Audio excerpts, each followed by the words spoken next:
Good afternoon, everybody. Thank you for joining us today.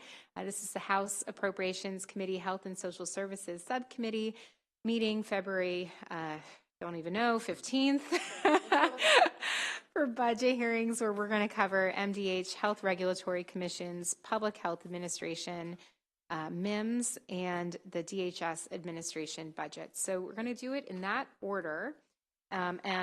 Starting with the regulatory commissions, as always, we are going to begin with our budget analyst, Anne Braun. I forgot you have a new last name.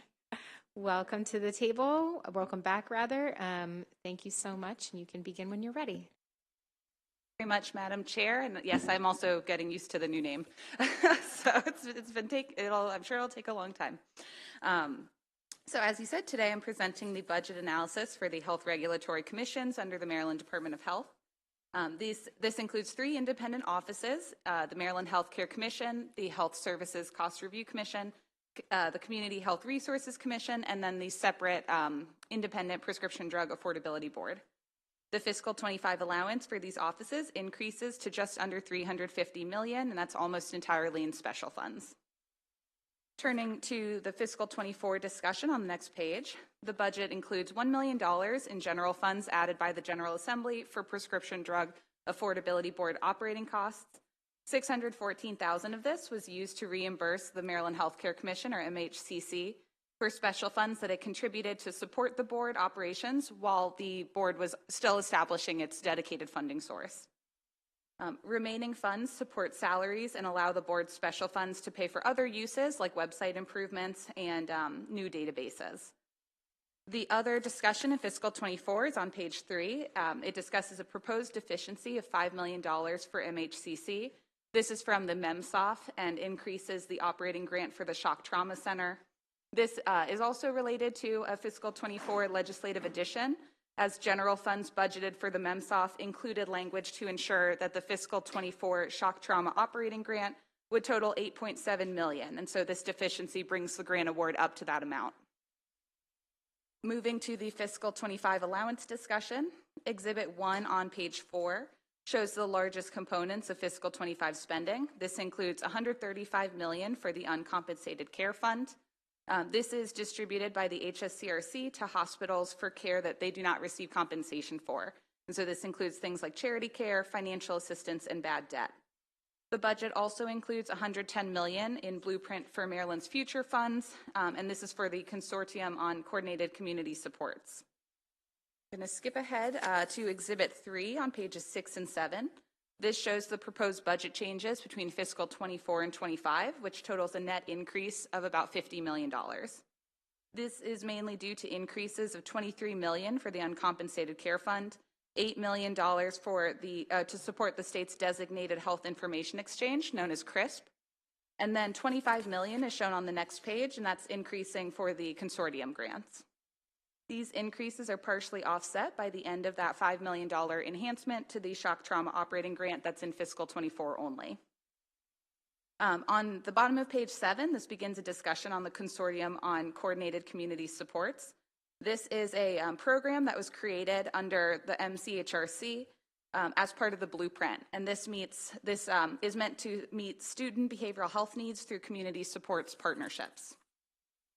Consortium activities include administering a grant program and maximizing public funding through Medicaid and other financing efforts. The proposed budget includes $85 million in fiscal 24 and then $110 million in fiscal 25, mainly for the grant program. There is a provision in this year's BRFA that would expand the uses of consortium grant funds to provide school-based behavioral health services and to reimburse MDH for the state costs of school-based services covered by Medicaid. Currently, Medicaid only covers school-based health services that are required for students with individual educational plans, or IEPs, and services that are directly billed by community providers. So MDH indicated that it is working to apply for federal approval beginning in calendar 25 that would expand Medicaid coverage to services provided by school psychologists and social workers and expand for services for students who don't have IEPs. MDH estimated that this expansion would cost $12.7 million in general funds in fiscal 25 and that could be reimbursed with blueprint funding if the BRFA provision is enacted. If the consortium spends blueprint funds to reimburse MDH for the state share of these costs, that funding would also receive the typical federal match on Medicaid spending, so that's about 50%. In August 2023, the consortium issued an RFP for services grants supported with both unspent funds carried over from prior years and the consortium's fiscal 24 funding. Exhibit 4 on pages 9 and 10 show the funds requested through that RFP, and that totals over $380 million. And then it shows $136 million in grant allocations that were recommended to advance. So after this report was drafted, the consortium has announced that $111 million in grants were awarded across 129 grantees. And so that grant detail is available on the MCHRC's website. The consortium also released an RFP for grants to local behavioral health authorities and local management boards to serve as hub pilot programs to coordinate service grants. And so MCHRC is asked to clarify whether the first round of service grants spends all of the carried over funding and the fiscal 24 amount, and then also to describe the timing and criteria for awarding grants with fiscal 25 funding. DLS is also recommending adopting committee narrative that requests a report on fiscal 24 and 25 year-to-date consortium grants. So I'm going to skip ahead to the key observations section that begins on page 13. This first item has to do with state funding for trauma centers. In Maryland, MIMS designates hospital facilities as trauma centers if they meet certain regulatory standards, and the centers are further classified with the highest designations of Primary Adult Resource Center, which is the Shock Trauma Center, and then Level 1 trauma centers as the highest designation. Some trauma center costs are covered through hospital rate setting that's regulated by HSCRC, but other costs like on-call physician rates fall outside of that authority. MHCC and HSCRC also manage the Maryland Trauma Physician Services Fund, and so that fund can subsidize some of the unregulated rates and other costs. Those are listed on page 13, and that fund is supported with a $5 surcharge on vehicle registrations. Exhibit 5 on page 14 shows the fund's revenues. That's typically around $12 million each year, but in fiscal 22, that was supplemented with $4 million in general funds. So mostly due to that one-time general fund appropriation, the closing balance has increased to about $7.5 million at the end of fiscal 23. The exhibit also shows how the fund has been distributed across uses. And so those uses are decided by MHCC and HSCRC, but they must meet specific requirements in statute for allocation methodologies. The fiscal 24, moving on to the discussion on page 15, the fiscal 24 budget also included $9.5 million in general funds that were paid into the dedicated purpose account to further support trauma facilities that are experiencing financial challenges. MHCC was required to submit a letter to the budget committees explaining the allocation methodology it would use for this funding, and that letter was actually just submitted this week, so it's not discussed in the analysis, but it has been submitted. There have also been efforts to study the adequacy of state funding for trauma centers through the Commission to Study Trauma Center Funding in Maryland, and that was required in 2023 legislation. At the time of writing, the Commission's final report had not been submitted, but preliminary findings were presented to the Appropriations Committee hearing earlier in session that you all would have been at. And so I'll just briefly touch on these findings, but they're shown on page 16. One finding was that about 50% of readiness costs are currently funded through the Maryland Trauma Physician Services Fund and HSCRC regulated hospital rates.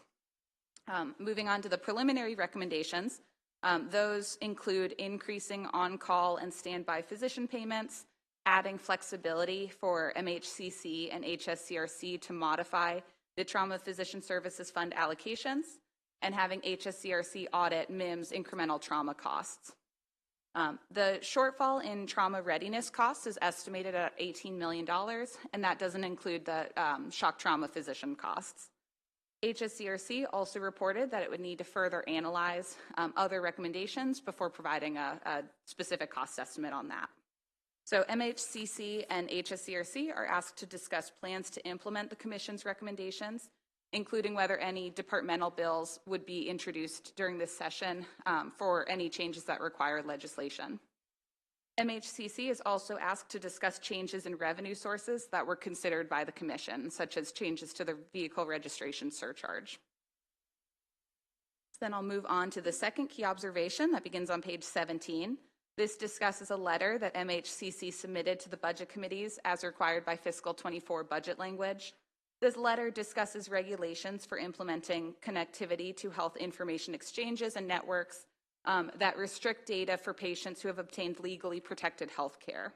And so this is related to requirements in chapters 248 and 249 of 2023. And that is related to MHCC's expanded role to establish standards to protect the confidentiality of patient and healthcare practitioner information related to this legally protected healthcare. MHCC's proposed regulations were published on January 12th, and they align with the Department of Health's emergency regulations to restrict the disclosure of protected health information. So DLS found the letter to be in compliance with the budget language and recommends the release of special funds. And so if no objections are raised at these budget hearings, we'll draft a letter to that effect. So then moving on to the third key observation on page 18. This discusses the total cost of care model, which is a 10-year agreement with the federal government to control the total cost of care for Medicare beneficiaries and improve care outcomes and population health. Under the agreement, Maryland must meet certain Medicare savings targets and other measures that are outlined in Appendix 3 of the report. Generally, Maryland met 3 targets in calendar 22, but missed its goal for readmissions and experienced a second year with higher Medicare spending growth than the national growth rate, and so that missed a second goal referred to as the guardrail. In calendar 23, HSCRC has had tracked preliminary Medicare savings data that would have missed the performance targets, and so the Commission took actions listed on page 19 to increase savings. These efforts seem to work, as Maryland is now expected to meet calendar 2023 cost-related targets. The next discussion that begins on page 20 has to do with the Maryland Primary Care Program. This offers federally funded incentives to primary care providers to deliver advanced services with the goal of improving certain priority population health outcomes. It should be noted that payments through that program count towards the state's Medicare spending. And so Exhibit 6 on page 21 shows HSCRC's analysis on the cost effectiveness of the program, and it found that the incentive payments have led to growing net costs for Medicare rather than savings that would help the state meet its total cost of care targets.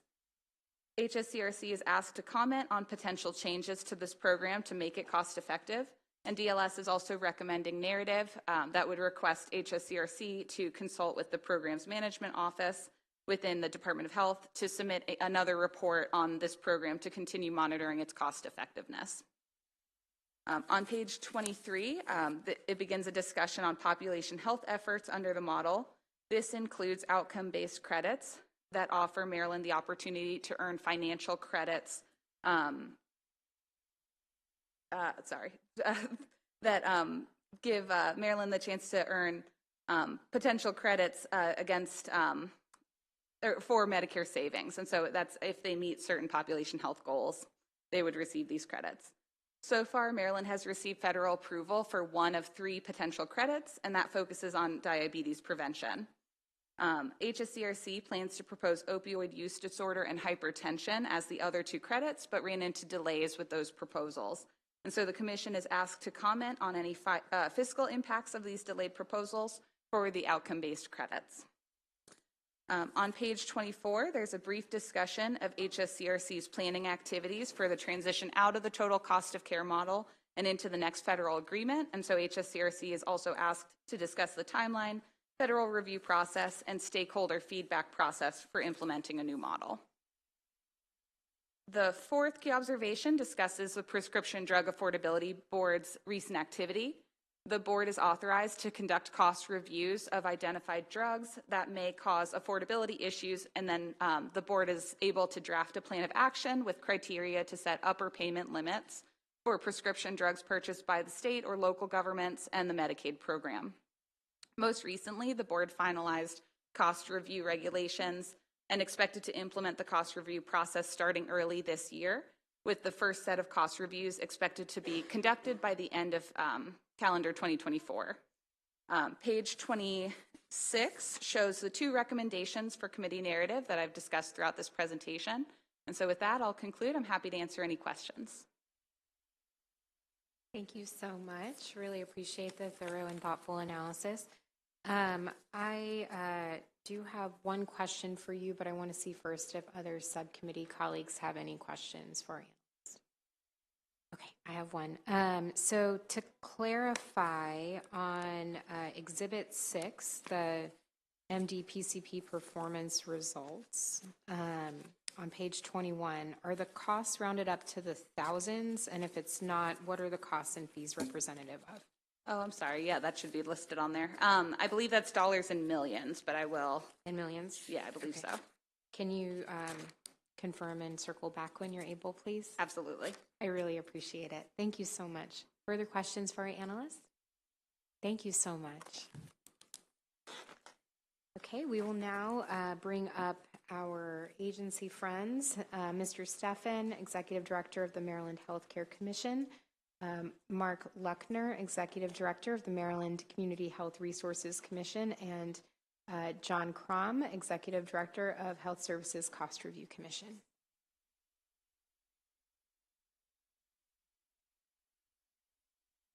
Oh, and Madam Secretary, I apologize. You are always welcome here. You may go in whatever order you wish. Please identify yourselves, and you may proceed when you are ready. Subcommittee members, Laura Herrera-Scott, Secretary of Health, for the record. Thank you, as always, and for your thoughtful budget analysis. The 3 regulatory commissions that we'll hear from today are independently run and governed. There's always a question of MDH's role with the commission, so just didn't want to say that out front. But the department works closely with all these commissions on important policy issues facing Marylanders. A partnership I would like to highlight is the work we're currently doing with the Health Services Cost Review Commission and next steps on the Maryland's hospital model.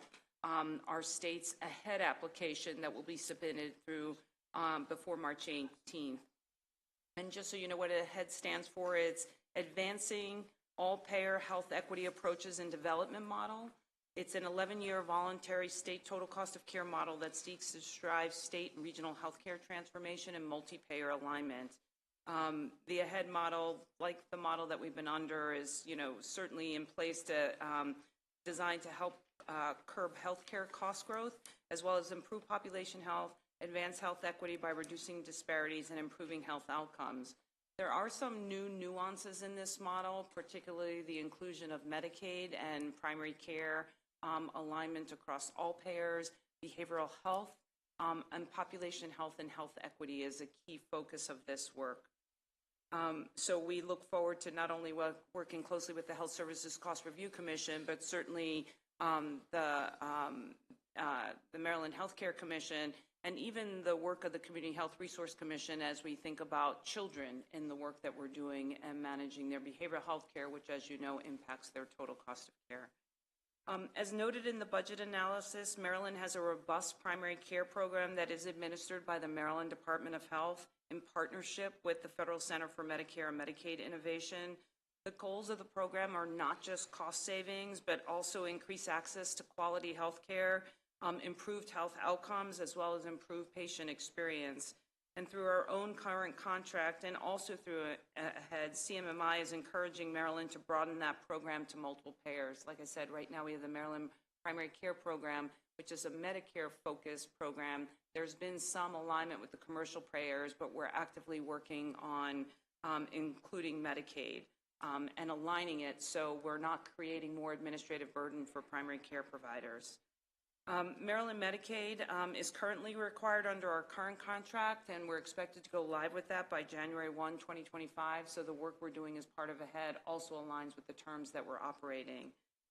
I want to defer to HHCRC on the specific request for comment regarding the evaluation. However, I did want to highlight that the Maryland Primary Care Program is pursuing an independent evaluation this year, and the state will be working closely with the Federal Center for Medicare and Medicaid Services to evolve MDPCP during the AHEAD implementation.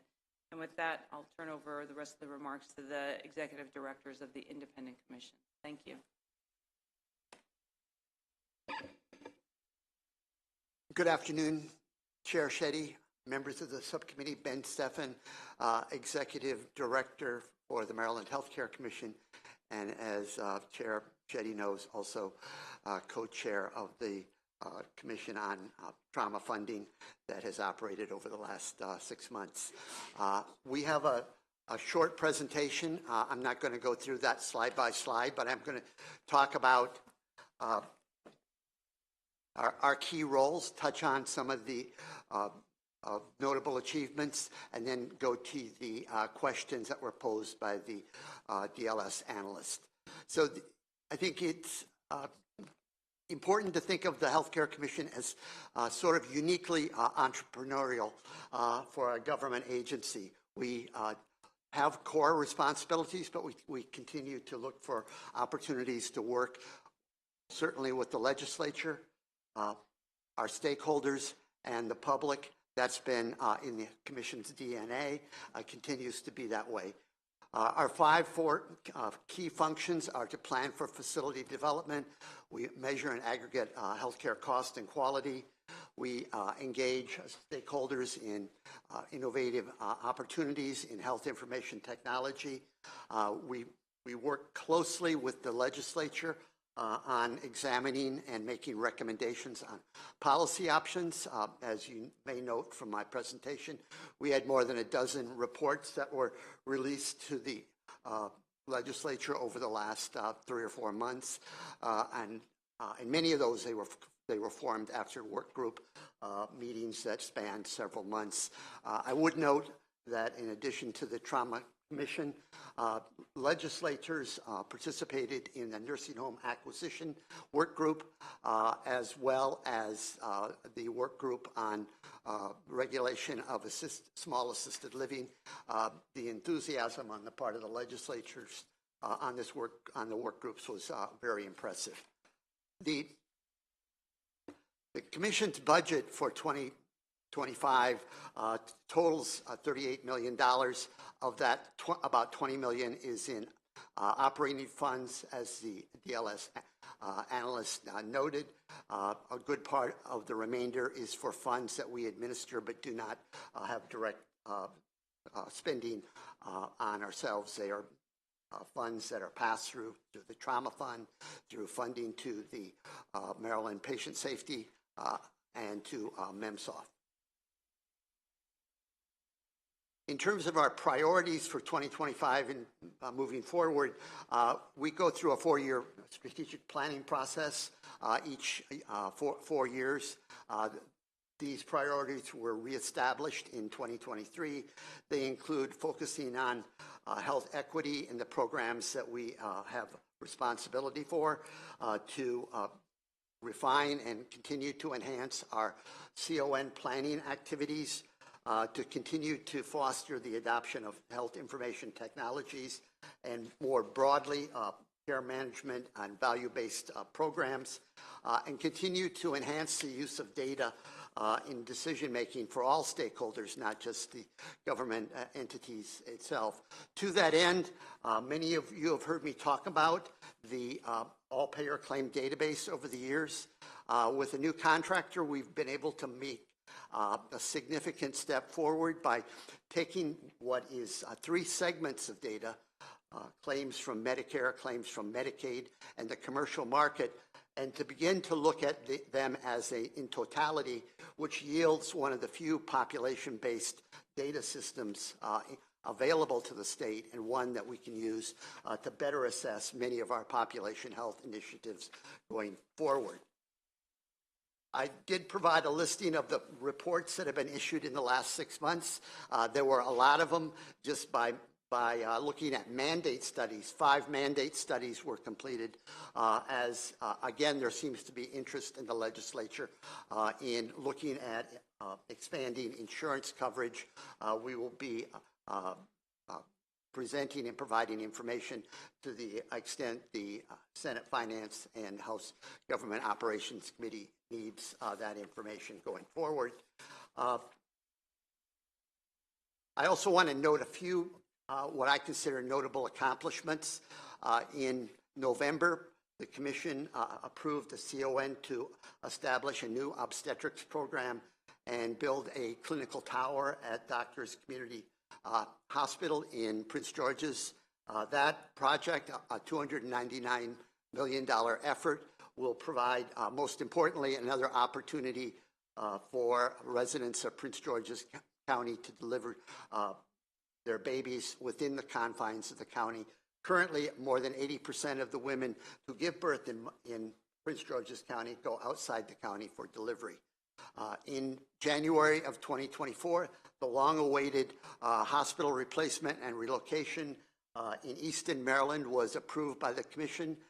That project, $539 million effort, is really very much needed. The hospital at Easton is ancient, and although it came in a bit higher, I would note that 10 years ago, the project would have cost us about $240 million.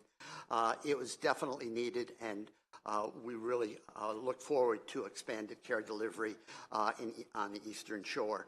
We've also streamlined what I consider the most important regulatory chapter we have, the chapter on our procedures regarding the oversight of the health planning function and the CON program in MHCC. That has been streamlined and made more efficient, giving the staff less time to respond to questions and clarifying the post-approval process that is required by the Commission. Certainly, we approve projects, but after they are approved, we continue monitoring them until they are ready to open and are issued what the Commission calls a first use authority.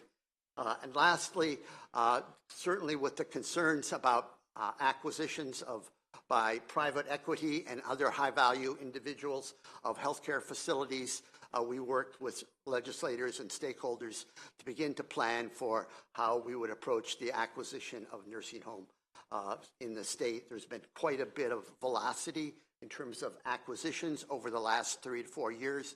We think that's going to continue as there is some turbulence in the industry as many longstanding operators want to leave, and we do see external purchasers coming in from out of state with mixed records. We think that requires some additional oversight.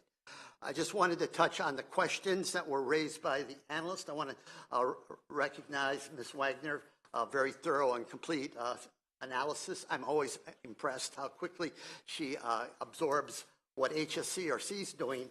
Not as much us, but it's her enthusiasm and completeness is very much appreciated by the Commission. In terms of the recommendations from the Trauma Commission, first off, it took us longer to generate that report than we had anticipated. What I would say is trying to put your finger on incremental costs associated with a trauma program is a little tricky, but I think we got some good numbers in the end.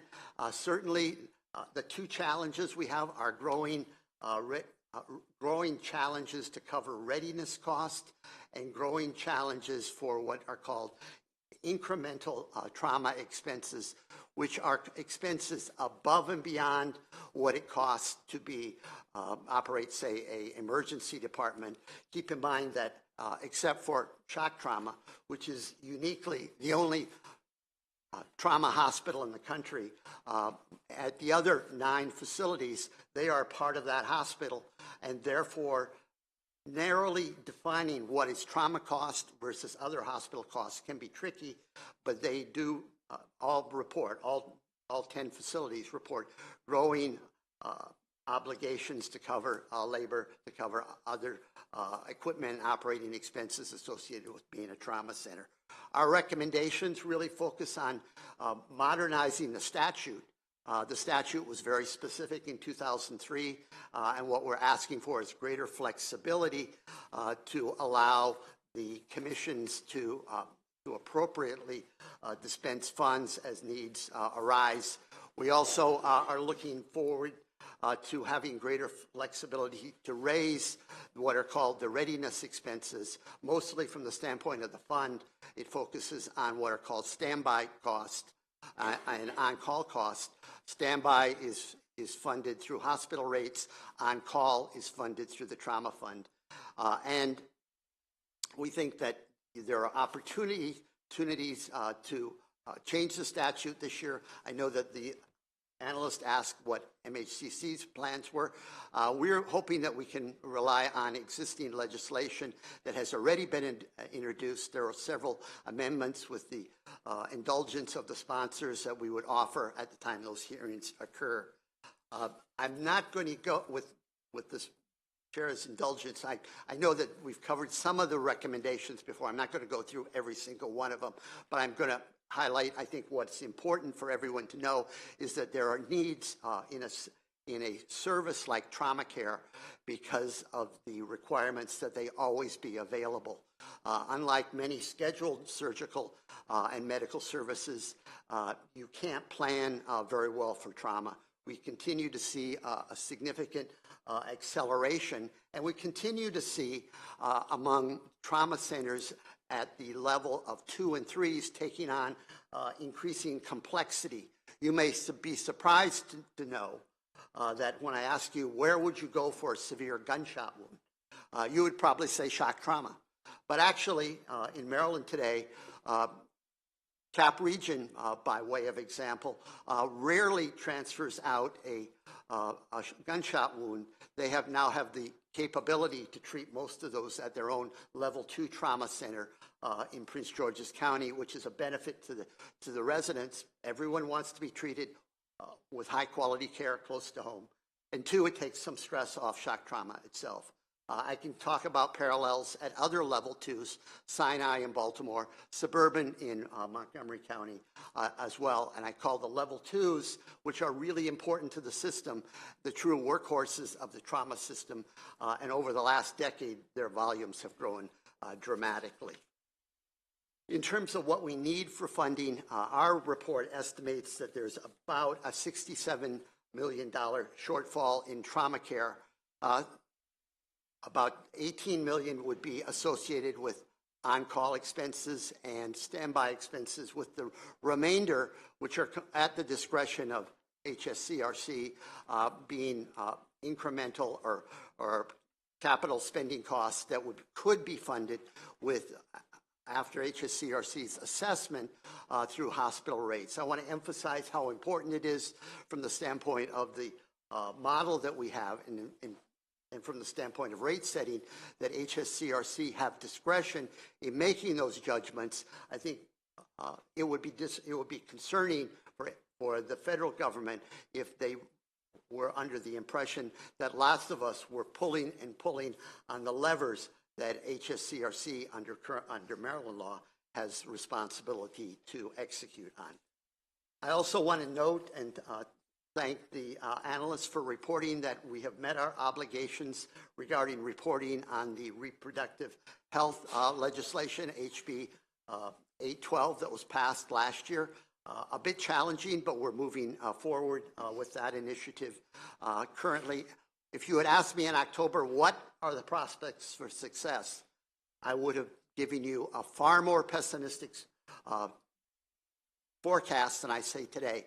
We have worked, MHCC staff, particularly David Sharp, Anna Grumble, Nikki Majewski, have worked tirelessly over the last 3 months with the technology firms to indicate that they would have to move forward, but the Healthcare Commission will be considerate of where technology firms are coming from, and as long as they can show progress consistent with each one's implementation plan that they submitted to the MHCC last month, then fines would not be imposed. We recognize it's challenging. We want to see progress, but we understand moving too fast can actually be more complicated than carefully looking at how this moves forward. You have to remember on electronic health records that the last 20 years we've spent efforts trying to make information move more freely Now we're trying to restrict it appropriately, as the risk of disclosure can be significant for some Maryland residents, and they can certainly be significant for residents from other states who come to Maryland to receive health care. Lastly, I did want to note that we did submit the letter regarding the distribution of the $9.5 million. That was done after considerable consultation with the trauma centers.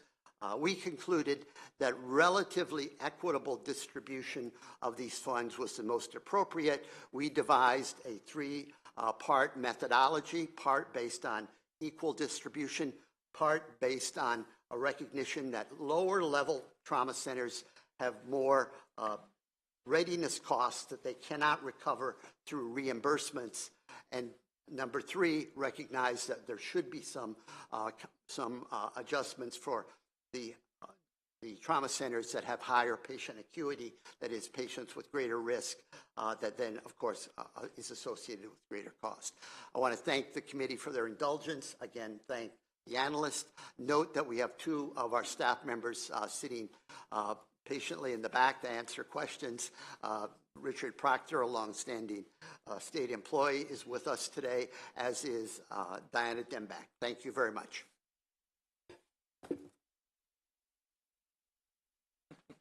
Great. Good afternoon, Madam Chair and subcommittee members. I'm John Crom. I'm the Executive Director of the Health Services Cost Review Commission. Thank you so much for your time today. As you know, HSCRC is an independent state agency responsible for regulating the cost and quality of hospital services to ensure all Marylanders have access to high-value health care. Among our functions, the HSCRC sets global budgets on hospital revenue and services, and plays an important role, as the Secretary mentioned, in managing the state's total cost of care model agreement with the federal government. The model, of course, brings many benefits to the state. Chiefly, the model improves quality of care in hospitals and in primary care. The model equitably distributes funding for uncompensated care through the Uncompensated Care Fund, which supports equity in access to hospitals. The model equalizes hospital charges for all payers, including the uninsured, and helps control healthcare cost growth in the state. And since 2014, we've maintained all-payer hospital cost growth below the state's overall growth rate, state economy's overall growth rate, which really is the gold standard for cost growth in the nation. Finally, the model allows us to invest in population health initiatives, including those in maternal and child health, and among other population health objectives. So thank you again for the analysis. I'll answer a few of the questions posed to the HSCRC here. First, with regard to primary care and specialty physicians are, again, an important aspect and critical to the success of the total cost of care model. I know that you have our written response to the question regarding MDPCP evaluation, but with further consultation with the department, we understand that the independent evaluation that they are performing will be duplicative of the work that the HSCRC does to evaluate the MDPCP program. So we would respectfully ask that the subcommittee consider relying on that for the independent evaluation of MDPCP. I would submit, though, that MDPCP has reduced hospital utilization by 2.66%, or $114 million. It has improved access to high-quality advanced primary care services, and has done so while the total cost of care model has, again, successfully hit its cost growth targets. It is also important to note that in considering the appropriate entity to make recommendations about changes to the MDPCP program, that MDPCP has a robust governance structure. It is, as the Secretary mentioned, jointly run by CMS and MDH, and within the state governance of that program, there's a project management office in MDH and an active advisory council, which is staffed by the Maryland Healthcare Commission. So in consideration of efforts to enhance MDPCP policies. Second, we were asked to discuss the federal review process and timeline for implementing a new Maryland model. As the Secretary described, the AHEAD model and its objectives, we're excited to partner on our application and development of our AHEAD model moving forward. It is the pathway to continue Maryland's all-payer rate-setting authority. What we're particularly excited about is that it builds on the Maryland total cost of care model in some really important ways to advance the vision of equity and excellence in Maryland's healthcare delivery system, really to improve the health of all Marylanders.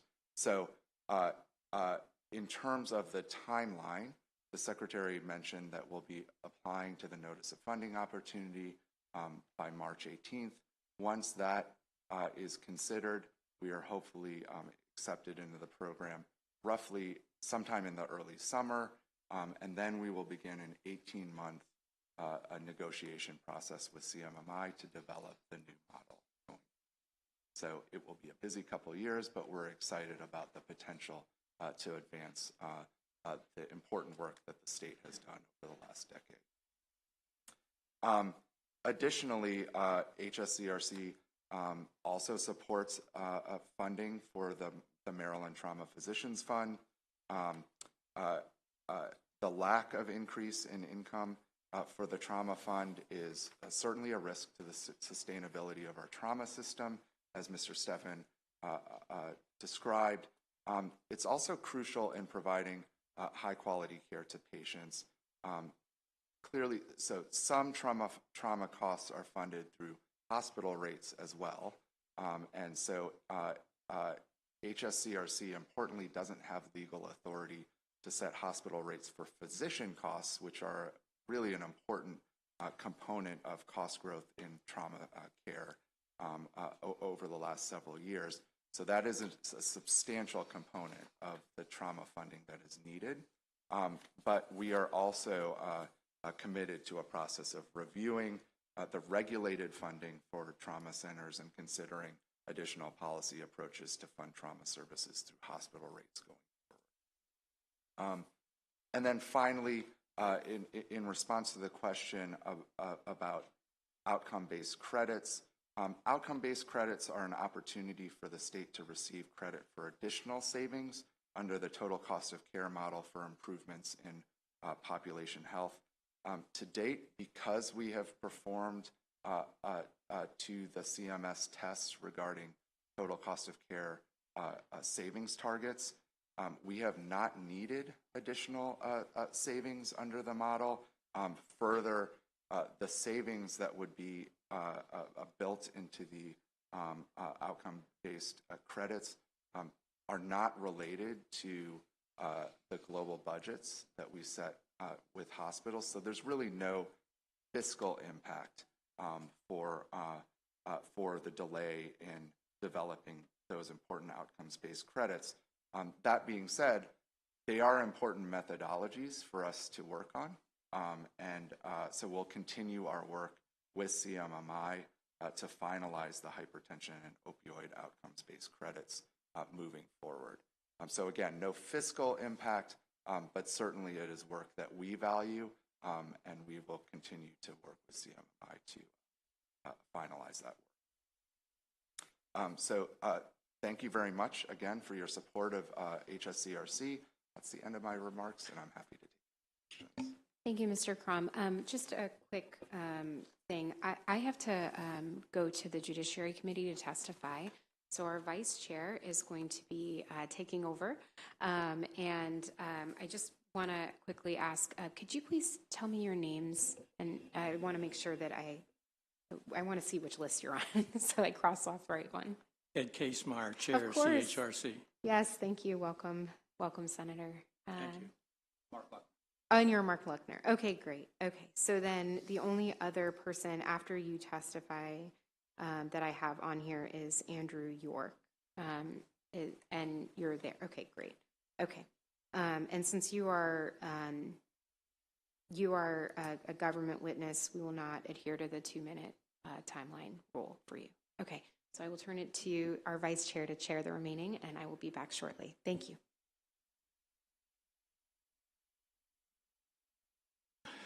Thank you, Madam Chair and fellow committee members. My name is Ed Casemeyer. I'm Chair of the Community Health Resources Commission. Thank you for giving me the opportunity to speak today.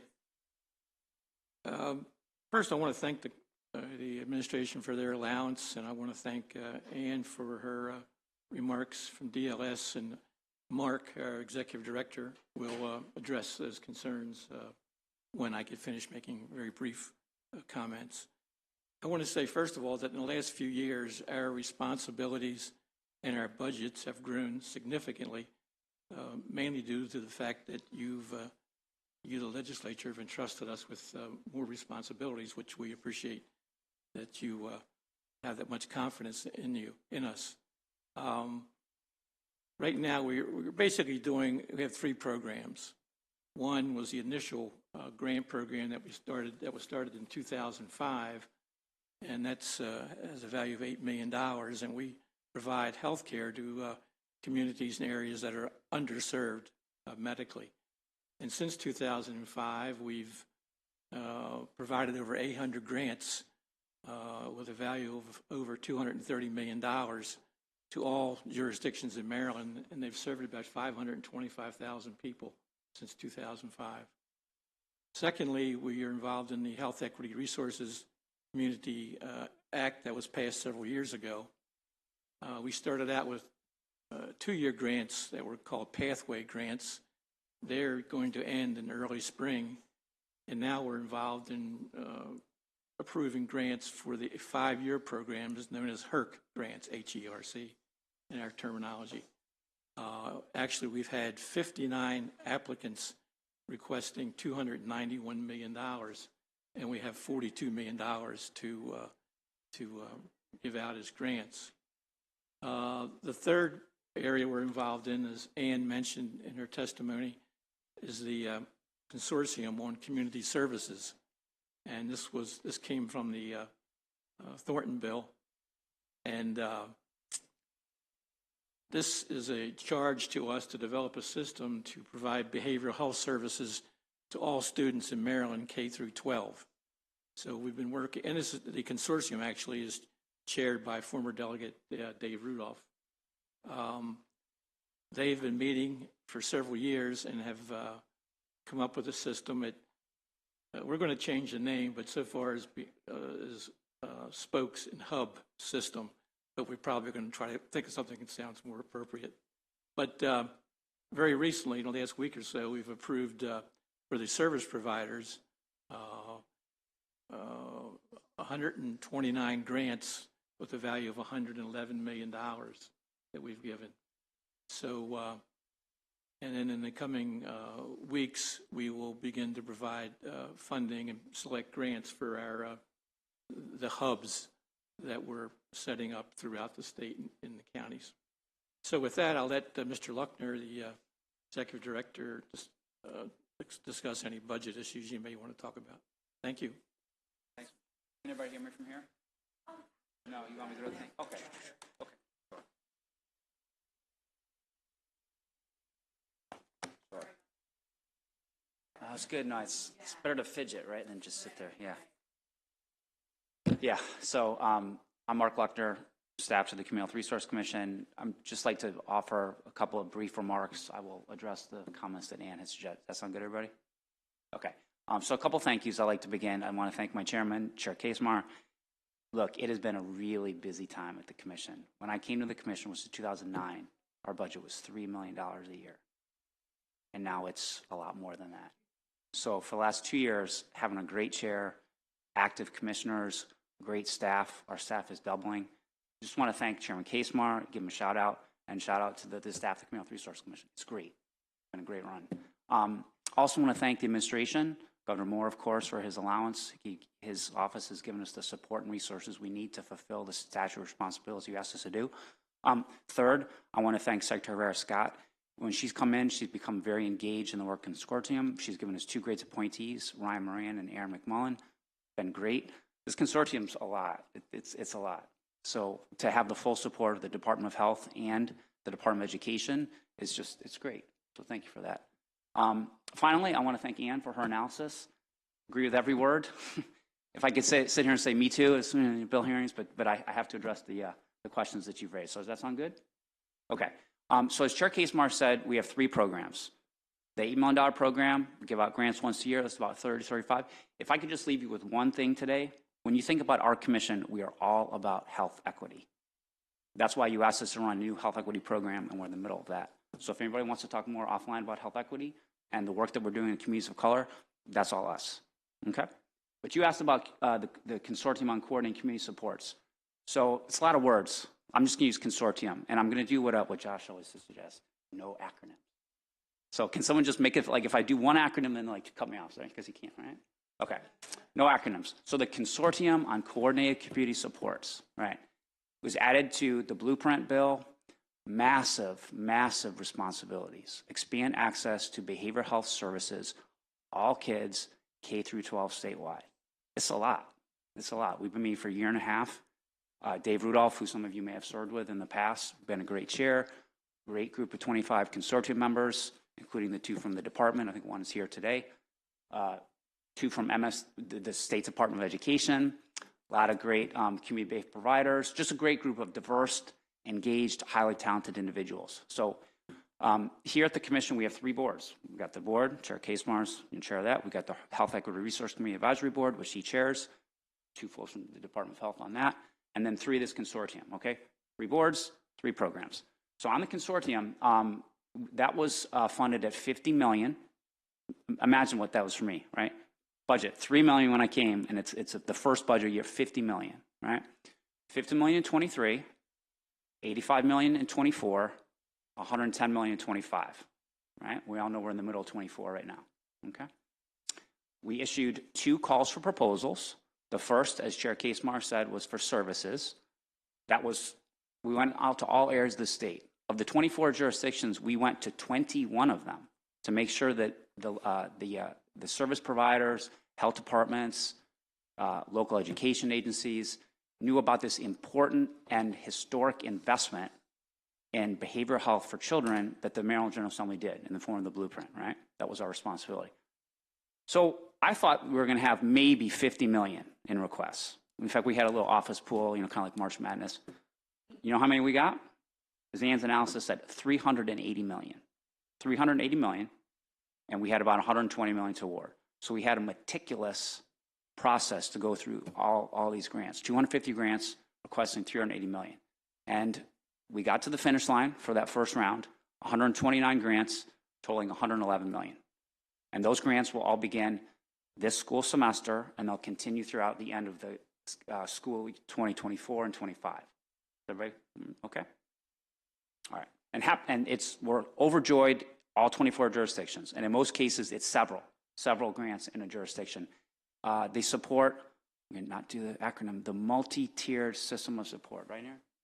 Multi-tier system of support, which means school-wide initiatives, like an entire school, Tier 2 supports, which is more specialized services, and then Tier 3 supports, which would be those for the children that have the greatest need. So again, 129 grants, 111 million out the door. Grant agreements are being designed right now. We have a mandatory call for all grantees next week. We're off and running with those grants. Okay. And they'll be for about 15, 16 months. Okay. Door number 2, as Chair Casemar said, is the Hub Pilot Award. If anybody wants to offer, Rudolph doesn't like the term hubs. He's like, get me another name. So we're kind of thinking coordinating entity, partnership coordinator. So we're open to what we want to call them. But for those of you that are familiar with the collective impact model, the design is that you have a central organization, and that opportunity was open to local behavioral health authorities and local management boards. Okay? So we got 17 requests, requesting more than 10 million, and we are in the process of finalizing which of those 17s will be recommended to the consortium this coming Tuesday, and then to the commission that Chair Kasemar chairs. And we anticipate about 8 to 10 of these planning grants will be awarded, and there will be a hands-on technical assistance period for those entities that are selected, so we can get the local behavioral health authorities or the local management boards to start working with the service providers in their organizations, okay? The third RFP, which gets at your point, Ann, the third RFP will go out in about a year, okay? In the middle of fiscal 2025. And that will do, in theory, 3 things. It's a lot, but not, okay. 1, it'll help take the areas of the state that got hub planning grants to become full-on community support partnerships. 2, it'll have a second round of hub planning grants, and I can promise you Rudolph will have my head if I don't have a new name for it. So, but it'll be the second, right, pilot hub grants. And then third, for areas of the state that don't have that central organization coordinating it, we will offer the opportunity to continue services, because we don't want to have a situation where if an entity or an area of the state doesn't have that central organization, there should be a disruption of services for children. So that third RFP, RFP 3, will go out in the first quarter of calendar year 2025, or about a year from now, and we fully anticipate spending the $110 million and maybe more in that RFP funding opportunity. I did it, RFP, request for funding proposal. I almost did it. So close, I got to the last sentence. Okay, I think I answered all of, I think Ann had 3 questions, and I think I ticked off all 3. But I'm happy to answer more questions.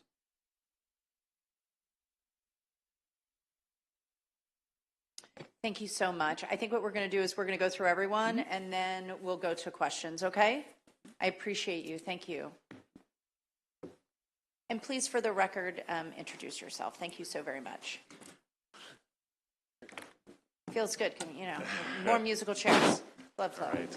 Well, hopefully you guys will enjoy my presentation.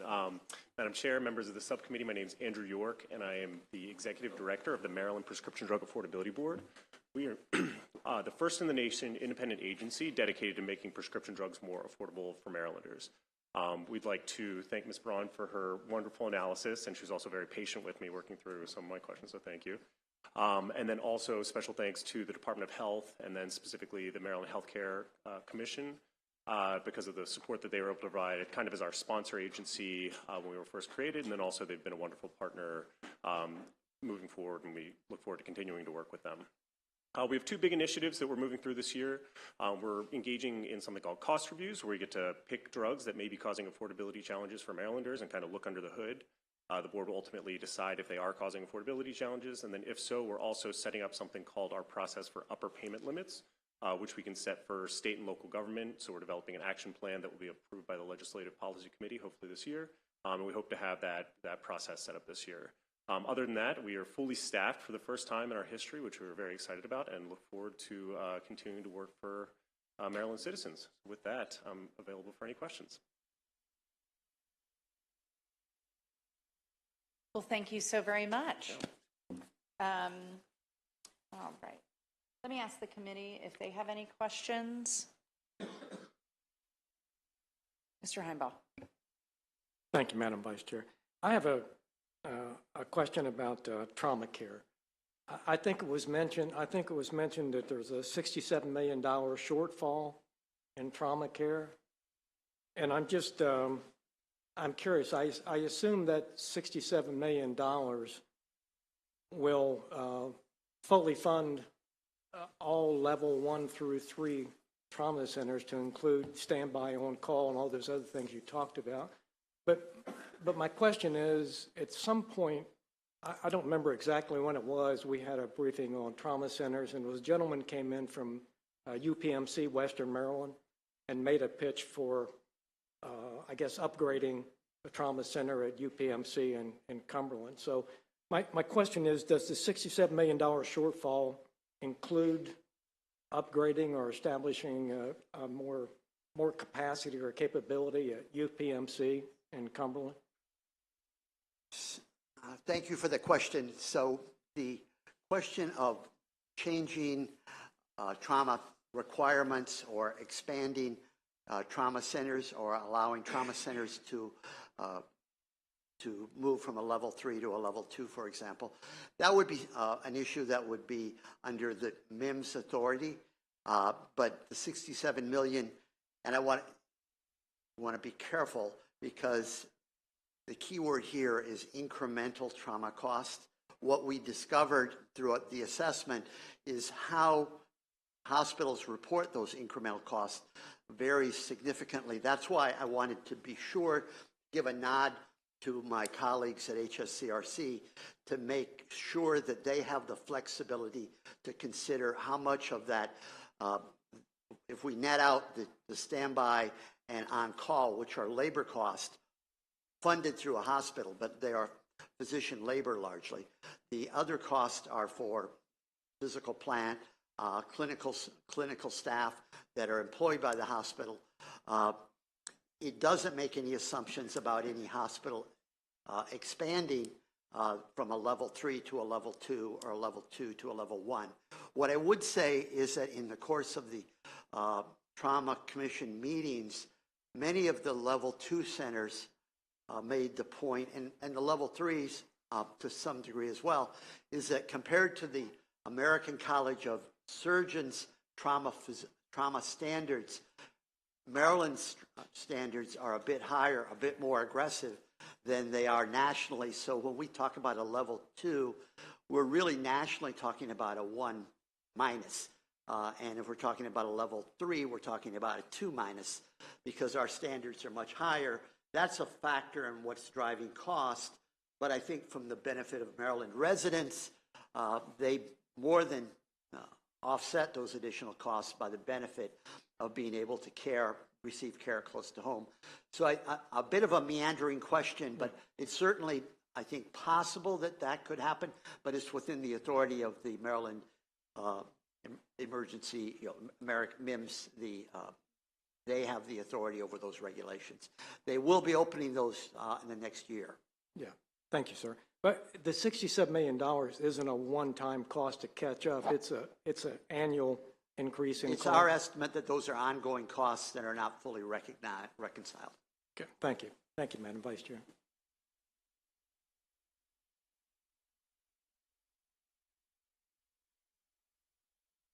My microphone potentially didn't have enough coffee, so I apologize. It's giving me quite fits today. I don't see any other lights. I do have some questions, and whoever is best suited or would like to answer these, feel free to come to the microphone. Can we do a question first on consortium or on coordinate community support grants, please?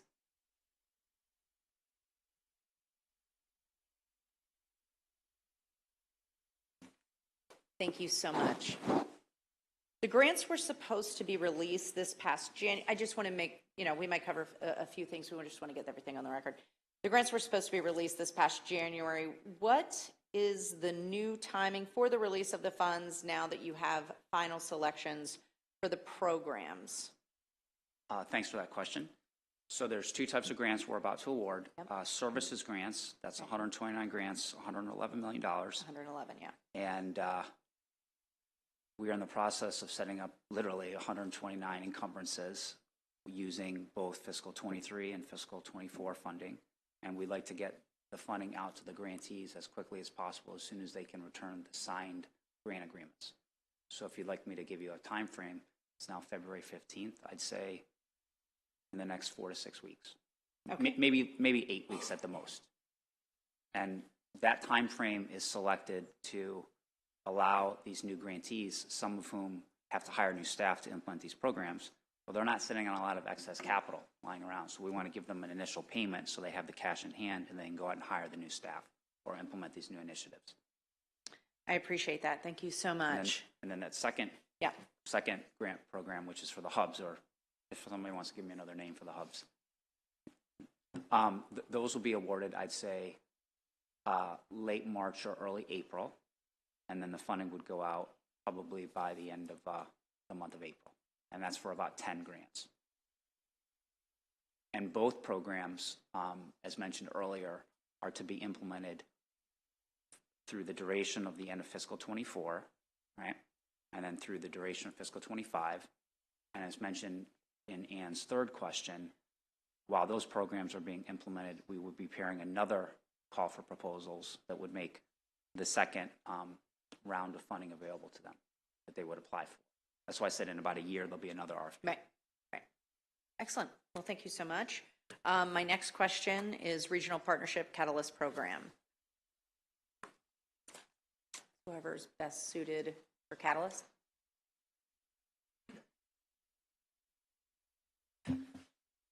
Sorry. I Yes, apologize for the continuous No, please. shuffle, HSS shuffle.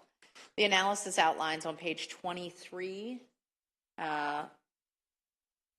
The funding for Catalyst is budgeted at roughly $45 million annually for a total of 5-year investment of $225 million from 21 through 25. Funding priorities included diabetes prevention programs, but after about close to $58 million invested in diabetes programs, the HSCRC will end its investment in these programs this June. Is that correct? Right? Yes, that's correct. And it's due to their lack of performance. Was there a remainder of the funding for 25 that was supposed to go to the diabetes programs?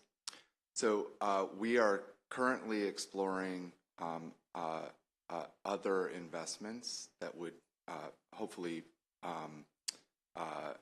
replace those investments that would drive greater impact on some of our population health goals. So that process will be ongoing for the next few months.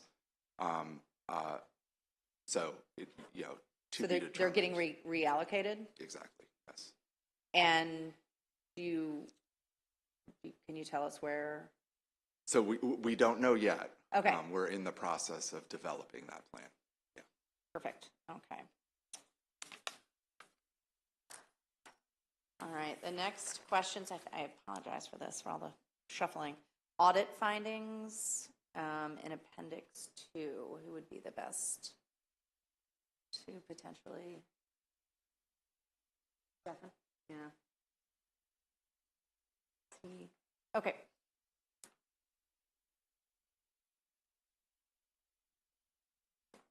There we go.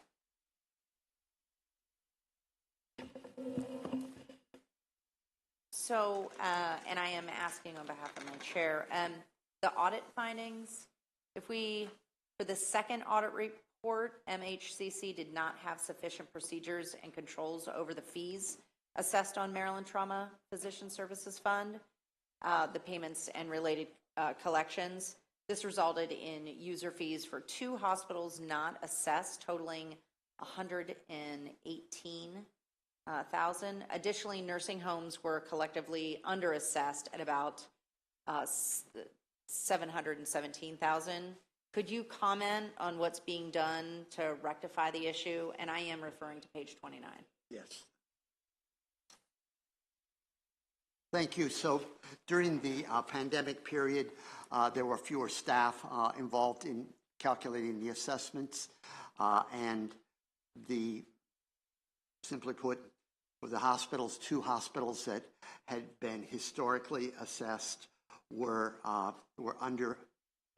not assessed. Consequently, the remaining hospitals were overassessed. What we have concluded that those 2 hospitals, we're going to forego that revenue, but given the fact that the other 44 hospitals paid a bit more in the subsequent annual assessments, we're going to adjust downward that assessment. The Commission's existing revenue will sustain both that and the underassessment of the nursing homes, but we have corrected that, and with the end of the state of emergency and the pandemic, we think we'll have a full staff to make sure those types of errors don't occur in the future. We don't have any plans to go back to the nursing homes to recover the $100,000 that was underassessed currently. Okay, thank you so very much. Appendix 4 for the fund difference report.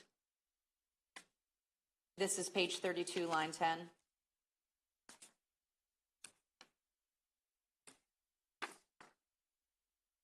The proposed budget for the replacement equipment increases 39,000 from 25,000 in 24 to over 64,000 in 25.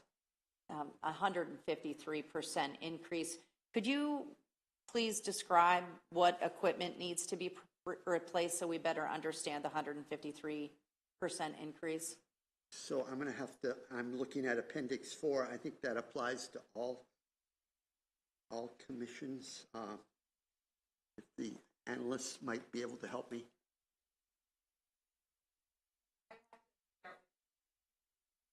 Okay.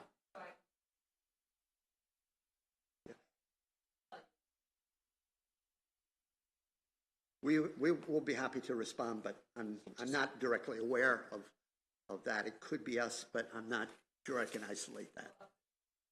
All right, I appreciate you all circling back on that. Does anyone in the committee have any other questions or no? I want to thank everyone, honestly, for coming and your thorough analysis, as well as explanations and answering of all of our questions. So thank you so very much. Thank you so much.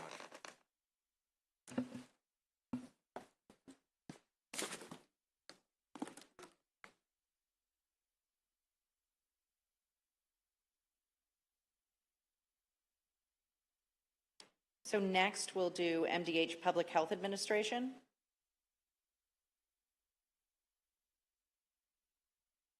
Ms. Camaro, whenever you're ready.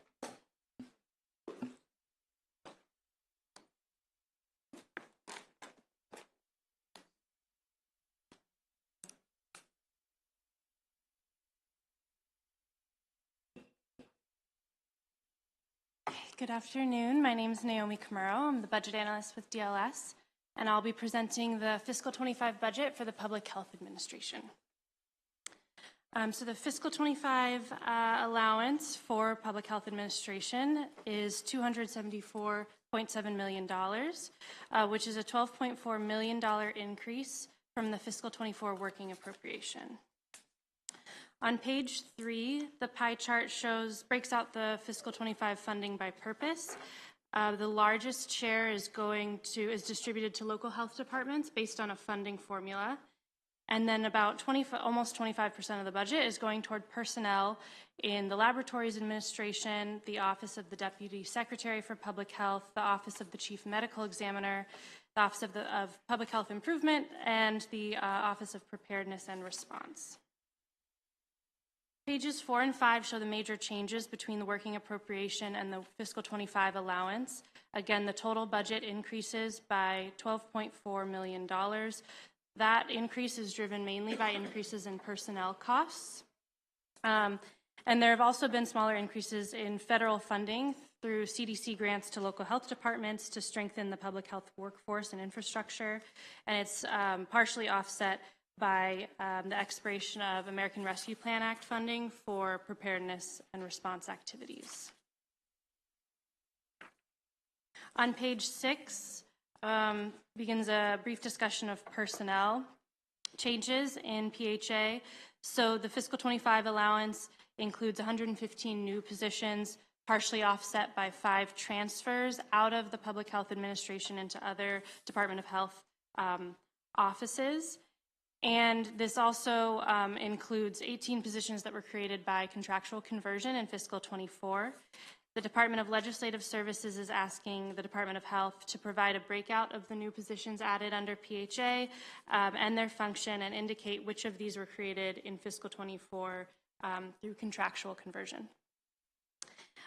On vacancies, as of December of 2023, PHA had 50 vacancies and a vacancy rate of 11.04%. Of the 50 vacancies, 11.5 have been vacant for more than 1 year. DLS is asking MDH to clarify the number of vacancies under PHA and explain if which of the vacancies, if there are any, are in positions that were created by contractual conversion in fiscal 24. Okay, the first issue that I'm going to discuss in the analysis is an update on the Office of the Chief Medical Examiner.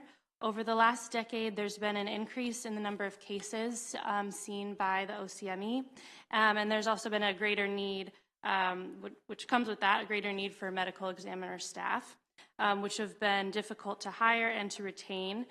In fiscal 2021, OCME had a backlog of cases, which they've since cleared, and you can see from the exhibit on page 7 that the number of deaths investigated has been increasing since 2014, and the percentage of cases that were examined within 24 hours of receiving them dipped in fiscal 2022, but has since increased. In addition to getting autopsy reports out to families and using them to assist in legal cases, these numbers are actually also impact the accreditation that's given to medical examiner offices, through the National Association of Medical Examiners, or NAME inspects medical examiner officers around the country, inspecting them across a variety of metrics, and issues accreditation to those that meet those metrics. One of the measures that NAME evaluates offices on is the ratio of cases to medical examiners. So on page 9, Exhibit 4, the bars on this chart show the number of examinations that are seen by the Office of the Chief Medical Examiner in Maryland, and then the fluctuating line is the ratio of cases that each medical examiner is seeing annually. The horizontal line across the top represents a phase 2 violation, which NAME deems necessary for accreditation. The dotted line is the recommended but not required threshold. So in fiscal 21, OCME surpassed, and in fiscal 22, surpassed this maximum threshold for caseload to ME ratio. But during this time, NAME had a grace period because of the COVID-19 pandemic and was not withholding accreditation due to this ratio. So the OCME never lost accreditation. And then since then, the grace period ended in January 2023, but this ratio has been below that maximum threshold anyway. Currently, the Office of the Chief Medical Examiner is in the process of renewing its accreditation and had an inspection scheduled for last week, February 9th. Also related to getting these case counts down, or the caseload ratio down, is the vacancy rate and hiring at the OCME. The chart on page 10 shows the number of positions that are filled and vacant in each of these fiscal years and the vacancy rate. And so I'll just point out that the vacancy rate as of January 2024 is about 8 percentage points lower than it was at this time last year. So they're operating with a much more complete staff. There are also 2 recent operational changes to the Office of the Chief Medical Examiner. First is that legislation in 2023 changed the name of the Postmortem Examiners Commission to the Postmortem Examiners Advisory Committee and transferred the responsibilities of this entity to the Department of Health. We've asked MDH to comment on any operational or staffing impacts that this transition had. And then the second is related to a settlement that was decided in fall of 2023. BPW approved 2 settlement payments in November, totaling $235,000 from the OCME. And the settlement also required the office to implement a set of reforms to its procedures. And we've asked OCME to discuss any additional requirements of the settlement, including changes to any of their operating or reporting procedures. The second issue discussed in the analysis relates to the local health department funding formula. So local health departments, by statute, receive funding from the state according to a funding formula that factors in inflation and population growth.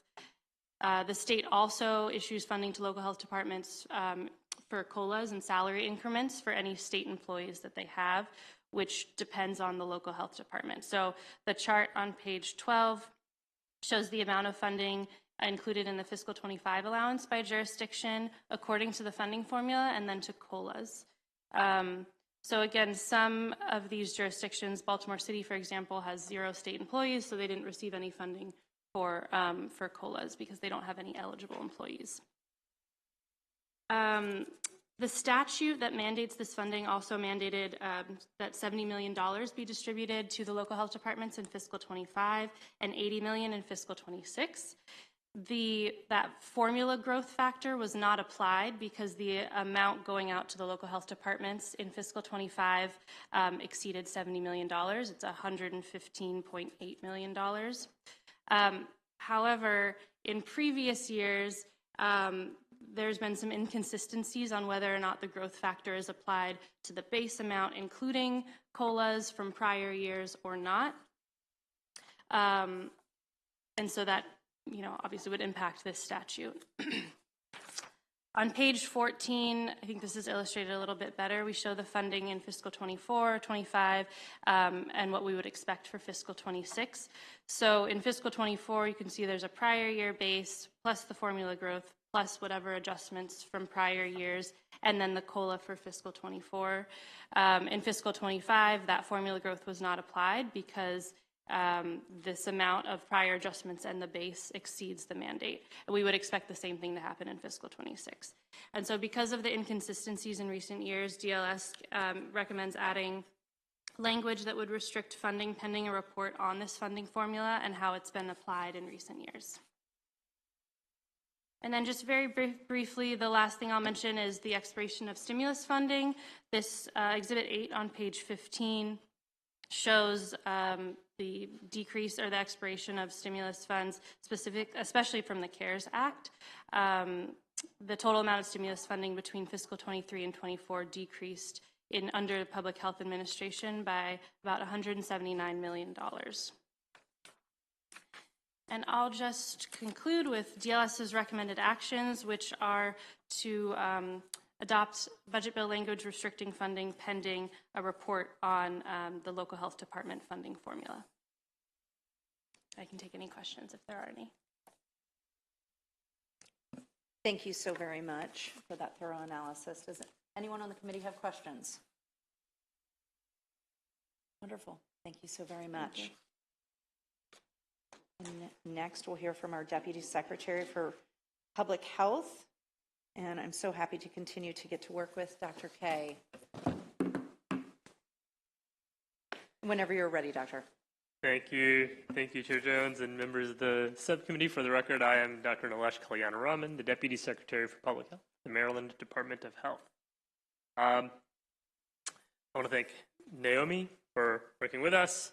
And I want to share a little bit about how Governor Moore's fiscal year 2025 allowance allows us to make a significant investment in public health. I shared some slides. I'm not going to go through them all with you. I'm just going to touch on some highlights for our purposes today, and then some highlights of the analyses as well. The first thing I want to note is that last week we had budget hearings for the Office of Healthcare Quality and for Prevention and Health Promotion Administration. Those are two of the larger administrations within Public Health Administration. Today is the remainder of those units. Our Laboratories Administration, Vital Statistics, Office of Population Health Improvement, our Office of Provider Engagement and Regulation, our Office of Preparedness and Response, the Office of the Chief Medical Examiner, the State Anatomy Board, and our local health departments. The core thread that underlies all of them is their commitment to public health and improving the health of all Marylanders. I want to talk just a little bit about the local health departments. Each of the 24 jurisdictions in the state has their own local health department that is funded through a combination of state, local, and federal funds. While they largely provide a core set of services around chronic disease prevention, including diabetes and cancer prevention, vaccination clinics, healthcare insurance access, environmental health services, infectious disease investigation, and local addiction authorities, they also each have their own particular services and programs that they offer as well. I think here in Maryland, we are incredibly fortunate when we look around the country to have a sustained state and local investment in local health departments via core funding, along with the required county match. And I know that, and I will discuss the issue around the matching process in a bit. The other item that I wanted to highlight was our Office of the Chief Medical Examiner. Over the past year, we have spent a lot of time investing in the operations of the OCME, including personnel. And I wanted to highlight some of our accomplishments on that. One, we have hired a permanent Chief Medical Examiner, Dr. Stephanie Dean. She has been with the department for many years now, and actually was one of the assistant Chief Medical Examiners. She is fantastic, and she has helped lead that office forward. To that end, we have increased our hiring of medical examiners. We have fellows in our fellowship program, and 3 of the 4 have signed on to join the staff starting in July once their fellowship is complete. That is a critical pipeline for the office, and so we're really excited to have them. Earlier was mentioned the name, the National Association of Medical Examiners accreditation. They were indeed out there at the office last Friday, and we're waiting to hear back from them on their findings. In addition, we also had our ACGME, that is our graduate medical education accreditation visit. We continue to be accredited, and we continue to work with them. We are one of the few standalone forensic medical pathology programs in the country. And so that, as I highlighted, is one of the key recruitment tools that we have. I'm going to shift now to our written responses. We have shared them with you. I'm going to touch on just a couple of them, but I'm happy to go into depth on any of them that the committee so chooses. One that I want to talk about is the operational staffing impacts on OCME due to the transfer of responsibilities from the Postmortem Examiners Advisory Committee. So prior to July 1st, 2023, the part-time Postmortem Examiners Commission was responsible for personnel and staffing, while the department was responsible for oversight and effectuating those decisions, which was difficult, led to challenges and delays in managing personnel and budget. And so since the July 1st transfer of responsibilities to the department, it's actually streamlined our ability to be able to make changes, to be able to respond in real time to issues around personnel and budget. And in terms of impact on the department, it has actually made the department's job easier to manage the OCME. The other item I want to touch on was the DLS recommendation for a report on the LHD funding formula methodology. We concur with this. We are looking forward to issuing that report and clarifying this process for all. And with that, I'll stop here and happy to answer any questions you have. Thank you so much, Doctor. Mr. Heimbaugh.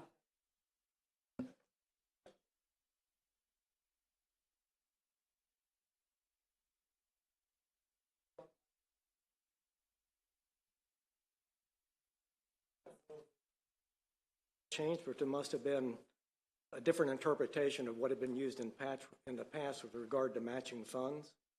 And in some cases, the amount of the county matching fund went up significantly. Mm-hmm. And I think you granted some waivers to some of the counties for that. But I guess my question is, was that just a different interpretation of the law, or what caused the change in policy with regard to the matching fund?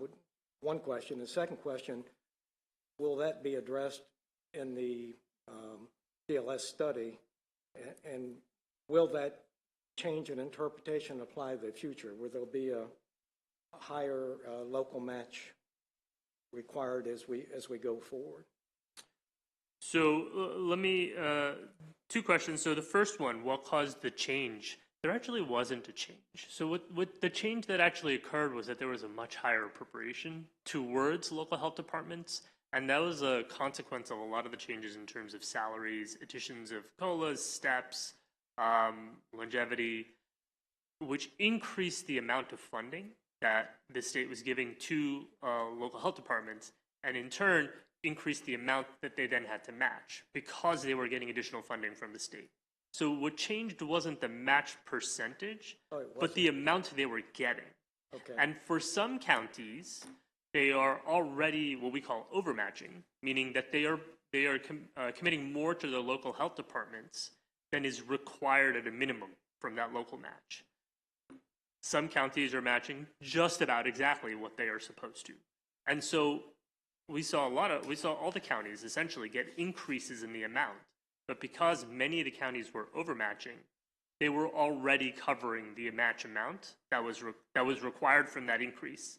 Some were not, and so they faced a larger bill. And what the challenge was the timing of that, right? For many of the counties, their budget cycle coincides with the state. So by the time the state comes out, they're now stuck.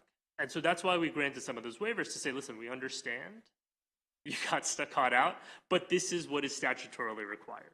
Now, to the second part of it, which is what is that percentage, there's been a lot of back and forth about the base for what the match percentage is based on. So what do I mean by that?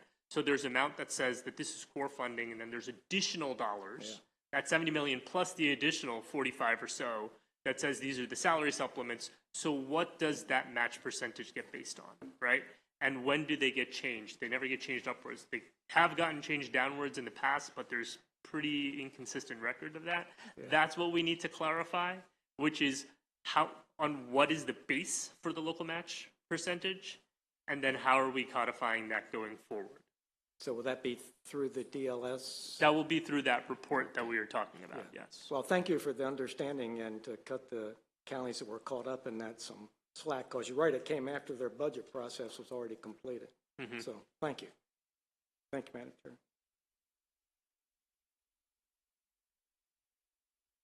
Thank you. Delegate Acevero. And thank you, Deputy Secretary Kalyana Raman, for being here. Just have a quick question. You mentioned in your remarks about the Office of the Medical Examiner and the work you all are doing around staffing. Can you, I guess, provide me or furnish this committee with information as far as like the staffing, the demographic breakdown of that staffing? Reason being is because couple of years ago, I was working on legislation, Anton's Law, and I'm sure your office will be familiar with the case of Anton Black and the previous Chief Medical Officer, David Fowler, and just some deep concerns that communities, particularly communities of color, have around those who die during law enforcement interactions or as a result of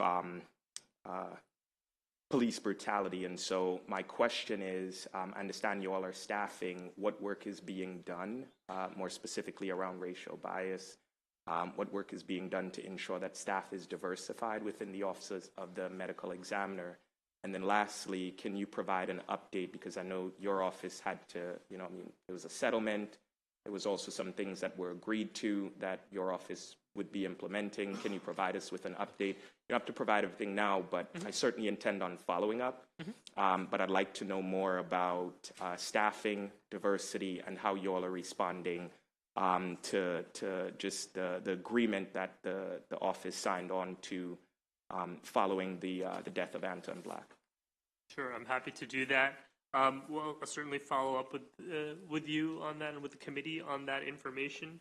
I can touch on a little bit of some of the items around the settlement, if you'd like right now, and I can give you, Yeah, I'm familiar with the settlement in the sense of the amount that the office had to pay, but I also know, in addition to that settlement, you all also had to implement certain reforms, things that you all agreed to, so as to assure families of victims who have been killed by police that they are essentially getting the right autopsy, and it's not what we saw with the previous chief medical examiner, David Fowler, where essentially families were feeling like he was complicit and essentially defending the actions of law enforcement. So that's pretty much what I'm aware of the settlement. I know what the state had to pay, what your office had to pay. I'm curious as to what your office is doing so as to avoid any more situations like this from families as it relates to law enforcement interactions.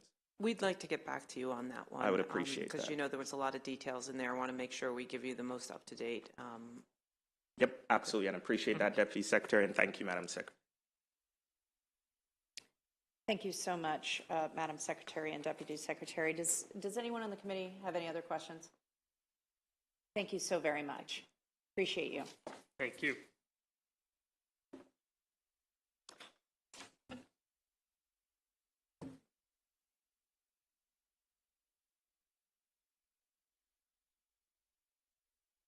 We do have one individual who has signed up for oral testimony, Ginger Noble. Ask me. Whenever you're ready. Sorry, had to get through the musical chairs. Good afternoon. My name is Ginger Noble, and I am the president for Ask Me 354, which is in Washington and Frederick counties here in Maryland. And the majority of my membership, even though we're an amalgamated, is Maryland Department of Health, and I have both the Frederick and Washington County Health Departments. I am also one of the regional vice presidents for Frederick, Allegheny, Washington, and Garrett counties, so I actually have more than two health departments that I'm representing today. We have the social workers, the licensed practical nurses, office clerks, peer recovery specialists, Medcare associate program, women, infant, and children program, environmental health aides, community health outreach worker, and they all perform vital tasks in our communities every day. And whenever I go and sit in negotiations, I'm negotiating for them too. I'm negotiating for every agency, every employee. In the past years, there's been some back and forth, as previously noted by somebody else, when we've negotiated raises, whether or not these health department employees are included in these raises, and they absolutely should be. We very much appreciate that our negotiated raises are included for them in this budget. And on page 13 of the analysis, they reference uncertainty in future years. I'm asking you, I'm essentially begging you to please make sure for all of our local health department employees that they have certainty in their pay and in their raises. They should be treated like every other state employee. They are and need to be included with the rest of the employees. And we ask that continuing on from here in the future that they are guaranteed completely their raises. Thank you. Thank you so much, Ms. Noble. Does anyone on the committee have a question for Ms. Noble? Thank you. Thank you so very much.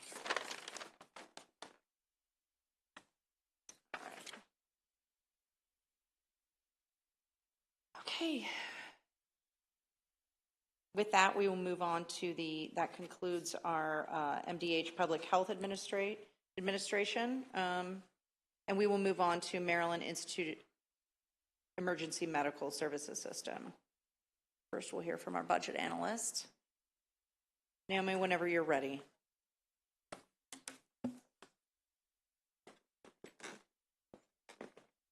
Thank you. Again, my name is Naomi Camaro, the budget analyst for DLS, presenting on the budget, the fiscal 25 budget for the Maryland Institute of Emergency Medical Services Systems, or MIMS, which oversees and coordinates the statewide emergency medical system. The fiscal 25 allowance includes $22.5 million for MIMS, which is a decrease of $25.1 million from the working appropriation. That's due to the end of $25.5 million that was added to the fiscal 24 budget to address insolvency issues in the Maryland Emergency Medical System Operations Fund, or MEMSOF, which we heard a bit about earlier. At the end of fiscal 23, MIMS canceled $1.8 million for services at the Critical Care Coordination Center. This money was added by budget amendment in order to address anticipated need for increased pediatric care capacity. This need did not arise, and so MIMS canceled the funding. The C4 has been federally funded, and the funding has ended, and so DLS is asking MIMS to comment on its efforts to continue the C4 and if it has plans for the facility to be funded in the future. On page 3, we've broken out the fiscal 25 allowance under MIMS. The largest portion, as you can see, almost 3/4 of the budget is going toward personnel. There's $2.8 million for telecommunications and IT expenses, which supports the communications and coordination that MIMS does between hospitals, trauma centers, emergency medical transport, and first responders. On page 4 and 5, we've outlined the major changes between the working appropriation and the fiscal 25 allowance. Again, the entire budget's decreasing by $25 million, driven mainly by the end of that one-time funding enhancement for MIMSOF, but it's offset partially by increases in personnel costs. There are also some smaller decreases in naloxone grants to local health departments for naloxone procurement, as well as to telecommunications expenses. And we've asked MIMS to provide brief explanations for those decreases. On page 6, we have a breakout of personnel changes. MIMS is adding 2 new positions in fiscal 25. Both of those were created by contractual conversion and are already filled. And they have 13, as of December 31st, 2023, had 13 vacancies, 4 of which had been vacant for 1 year or more. And so we've asked MIMS to comment on its efforts to recruit and fill those 4 long-term vacancies. So the main issue discussed in this analysis is related to the Commission to Study Trauma Center funding, which again, we heard about earlier. So MIMS is co-staffing this with the Maryland Healthcare Commission. The Commission is looking at funding sources, regulations, and requirements related to trauma center funding, and is tasked with coming up with recommendations to adequately fund trauma centers across the state. Exhibit 3 lists out some of the facilities in the Maryland trauma system, including the amount of people served between June 2020 and May 2023.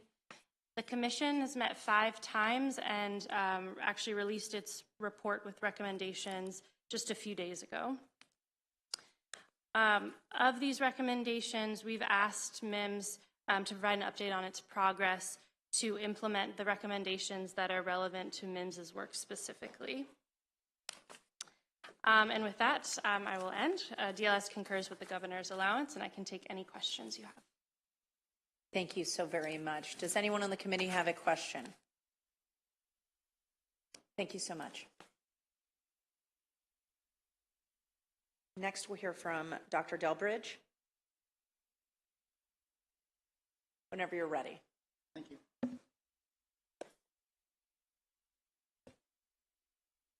Good afternoon, Madam Vice Chair and members of the subcommittee. I'm Dr. Ted Delbridge. I'm the Executive Director for MEMS, the Maryland Institute for Emergency Medical Services Systems. Thank you to Naomi Kimura for a thorough analysis, and we're also grateful to Christina Jorge-Tuñon, our DBM budget analyst, who helps us a great deal as well.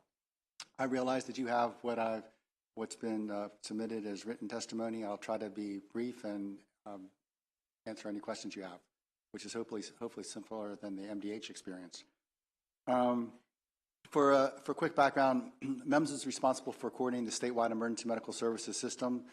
We do that by promulgating statewide clinical protocols that are used by the EMS clinicians, the EMTs and paramedics in the field, by licensing and certifying EMS clinicians, nearly 20,000 of them, by maintaining and operating a statewide communication system that's used by the folks in the field to contact physician help in an emergency department or trauma center to help guide clinical care in the field, and by designating trauma and specialty centers. For example, there are 10 trauma centers in the state of Maryland. I'll touch on a couple of things.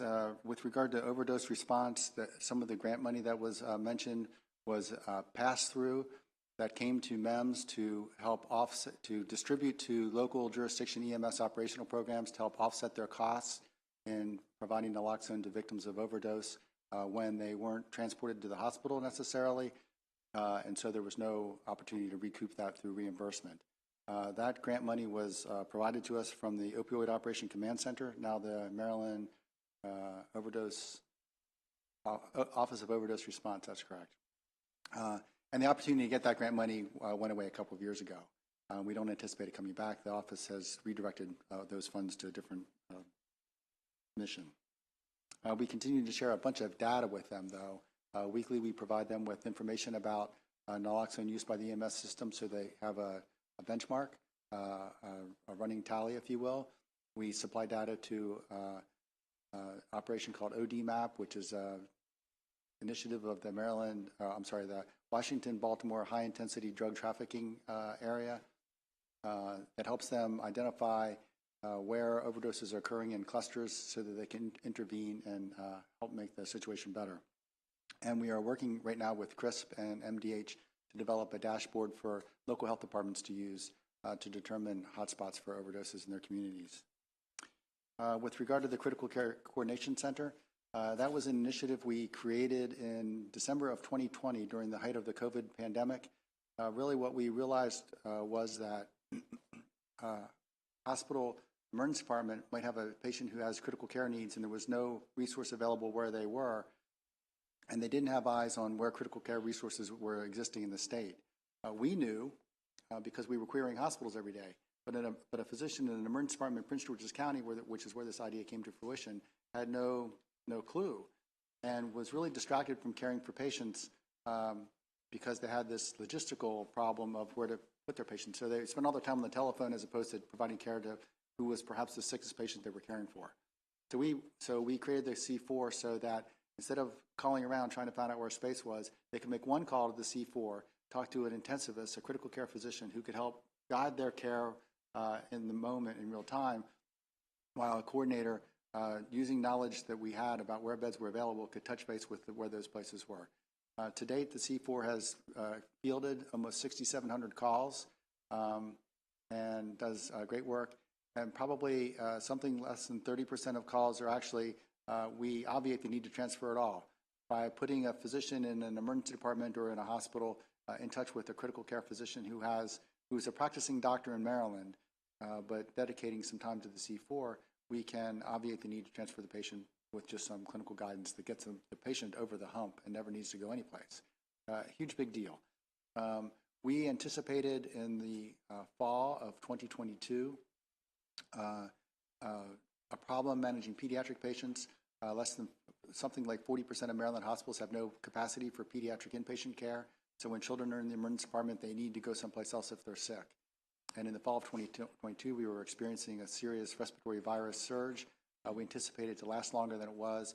The funding for the C4 comes from an amalgamation of grant money that's available from the CDC and other sources to MDH.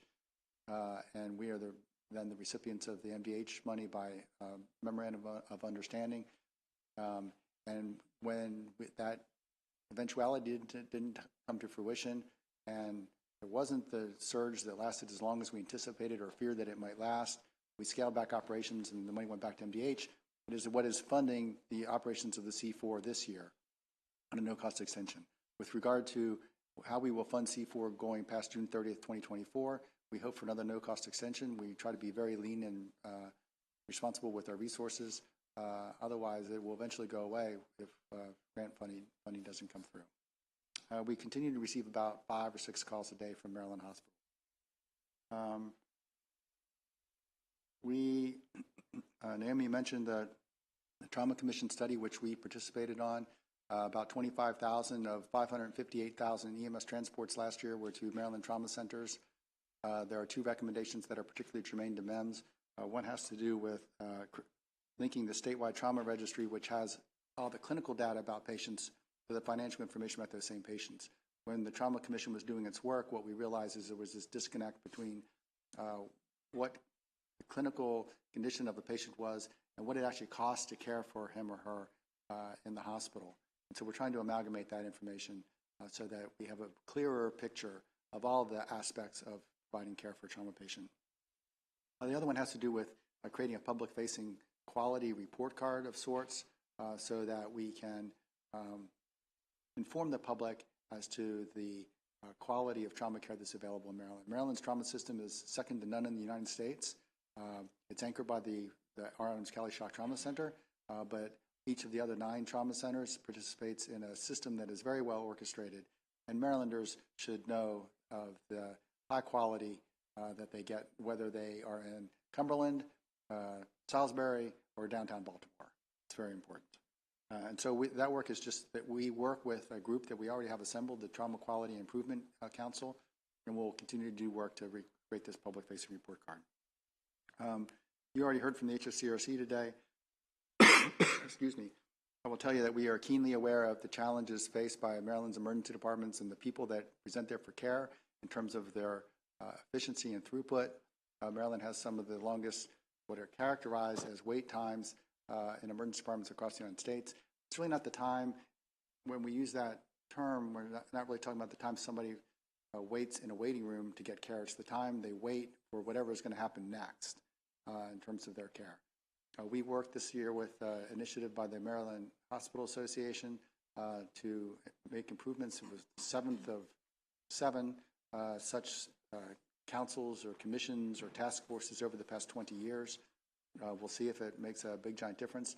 But to that end, we supply data about the EMS systems interface with hospital emergency departments on a monthly basis to the HSCRC to inform their emergency department dramatic improvement effort that's ongoing and the initiatives that I'm sure they talked about in terms of leveraging incentive options for hospital emergency department efficiency. And I'll stop talking there because I probably talked long enough, and I'm happy to answer any questions.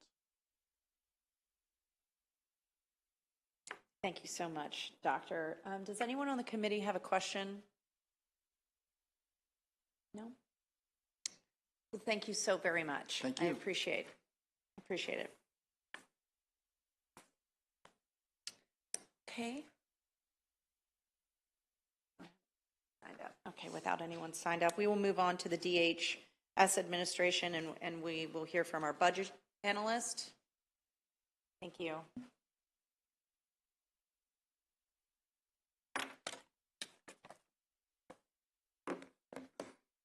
Thank you, Madam Vice Chair. Good afternoon.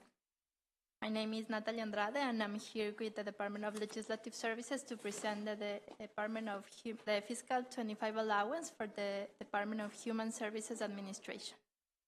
The Department of Human Services Administration provides direction, coordination, financial services, information technology, and overall operational support for all DHS programs and activities. On page 1, you can see that the fiscal 25 budget decreases by $75.7 million to $306.3 million. The fiscal 25 allowance decreases across all fund types compared to the fiscal 24 working appropriation. And the decrease in the fiscal 25 allowance is mainly driven by a proposed deficiency appropriation of $72 million related to the maintenance and improvements to the Maryland Total Human Services Integrated Network, MD-THINK. Now I'm going to turn to page 4 of the analysis, where there is a discussion about the performance measure related to the children receiving appropriate care. And the Citizen Review Board of Children review cases involving children in out-of-home placement and makes recommendations to the local Department of Social Services to ensure provision of appropriate educational and health services. On page 5, Exhibit 1 showed the receipt of appropriate care for children in out-of-home placement and timeliness of report submission. And as you can see, related to the percentage of cases in which children receive appropriate educational services, the blue bars present some fluctuations. During the pandemic, this percentage of cases decreased from 94% in 2019 to 62% in fiscal 22. However, this performance measure improved in fiscal 23, reaching 79%. DHS attributes this improvement to the implementation of a new unit under the Social Services Administration, denominated Audit Compliance and Quality Improvement, that is responsible for monitoring educational services entries by the 24 local departments. And this unit also expanded its monitoring services to include educational records, resulting in an increase in local department engagement with and attention to educational services. Related to the cases in which children receive appropriate physical and mental health services, the light blue bars in Exhibit 1, you can see that there is now significant improvement in this percentage of cases, and it has remained a level at approximately 43%. DHS additionally reports information on the proportion of out-of-home placements in which reports were submitted to the local departments and courts within 15 days following the CRBC review. Here it's important to note that timely report submission is crucial for the prompt coordination of services for children in out-of-home placement. And as you can see in Exhibit 1, this is represented by the line in purple, and the percentage of cases with reports submitted within 15 days had exhibited positive trends, increasing to 89% and 83% in fiscal 22 and fiscal 23 respectively. Related to this, the DHS should discuss measures to sustain and enhance the timeliness of reporting by CRBC and strategies to enhance the provision of appropriate educational and health services. On page 6, there is a discussion of the proposed deficiency included in the fiscal 25 allowance. DHS administration includes 3 proposed deficiencies. The first one is of $3 million related for postage, and this is explained by increased expenditures that were caused by processing unscheduled federally mandated mailings for the Family Investment Administration and the Child Support Administration, and 2 increases in postage costs. The second deficiency is of $1.8 million for long distance and toll-free service charges. DHS indicates that these funds have been under budgeted for several years, and DHS has fallen behind on monthly invoices. Finally, there is a proposed deficiency of $72 million for maintenance and improvements to MD-Think. And according to DHS, this deficiency is to course correct and modernize the platform and to adequately staff each program under MD-Think. Related to this, DHS should comment on the timeline for the expenditure of proposed deficiencies throughout the remaining duration of fiscal 24.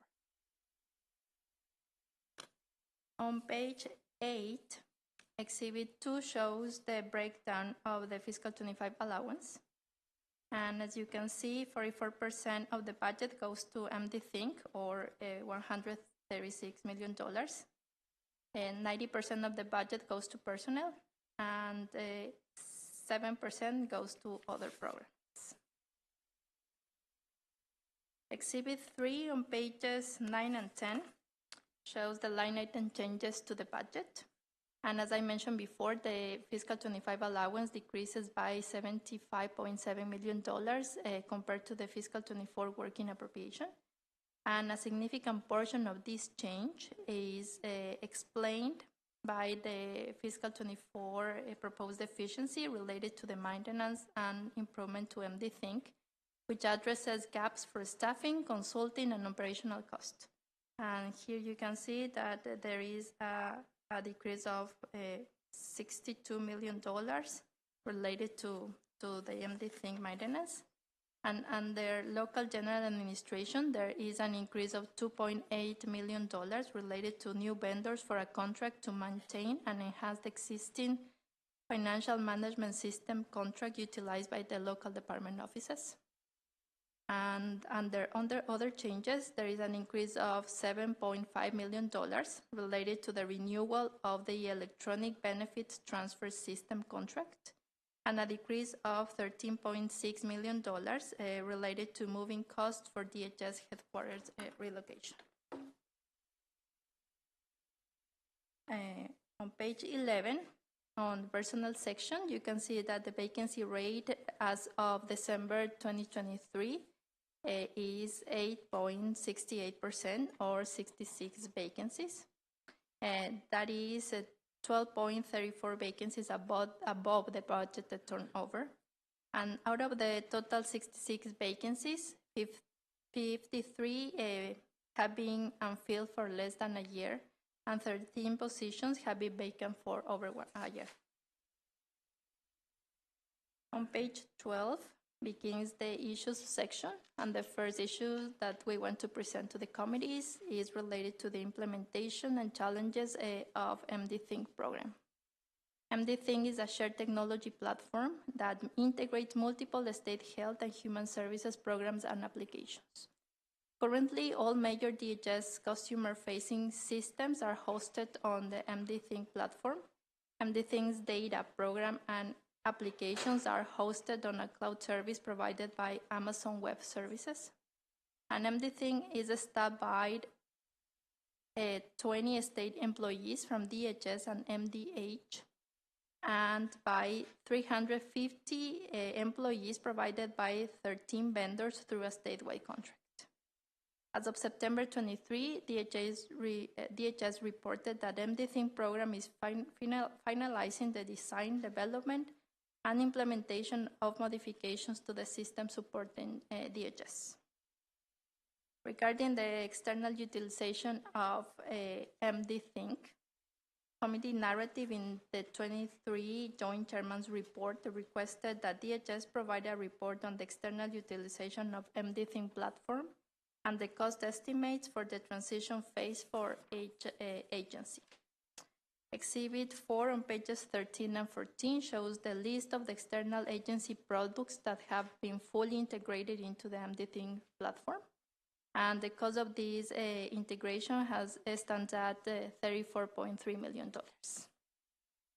Similarly, Exhibit 5 on page 15 shows the list of external agency products currently being implemented on the MDThink platform.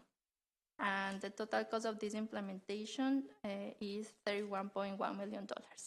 I forgot to mention that this data is as of July 31st, 2023. So DHS should comment on the current status of the transition process to the MDThink platform, specifically concerning external agency products that were anticipated to go live between August and December 2023. On page 16, there is an explanation of the challenges that DHS has encountered with the implementation of the MDThink platform. And during the budget hearings for the DHS overview, DHS mentioned critical issues in MDThink's structure and operations, specifically related to lack of oversight, financial overspend, and practice.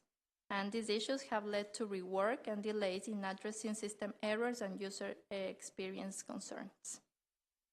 Related to the lack of oversight, DHS explained that this is explained by lack of internal controls for spending, financial management, and cost allocation, and this led to overspending and projected inefficiencies. Related to the financial overspend, DHS mentioned that inconsistent management controls, reliance on labor hour contracted developers instead of commercially available off-the-shelf solutions, and lack of accountability for system performance contributed to rework and additional costs. And related to practice, the absence of proper testing led to applications being perceived as ready for production when they were not, causing rework, delays, and higher costs. Regular release of new features without adequate testing resulted in bugs, defects, and inaccuracies.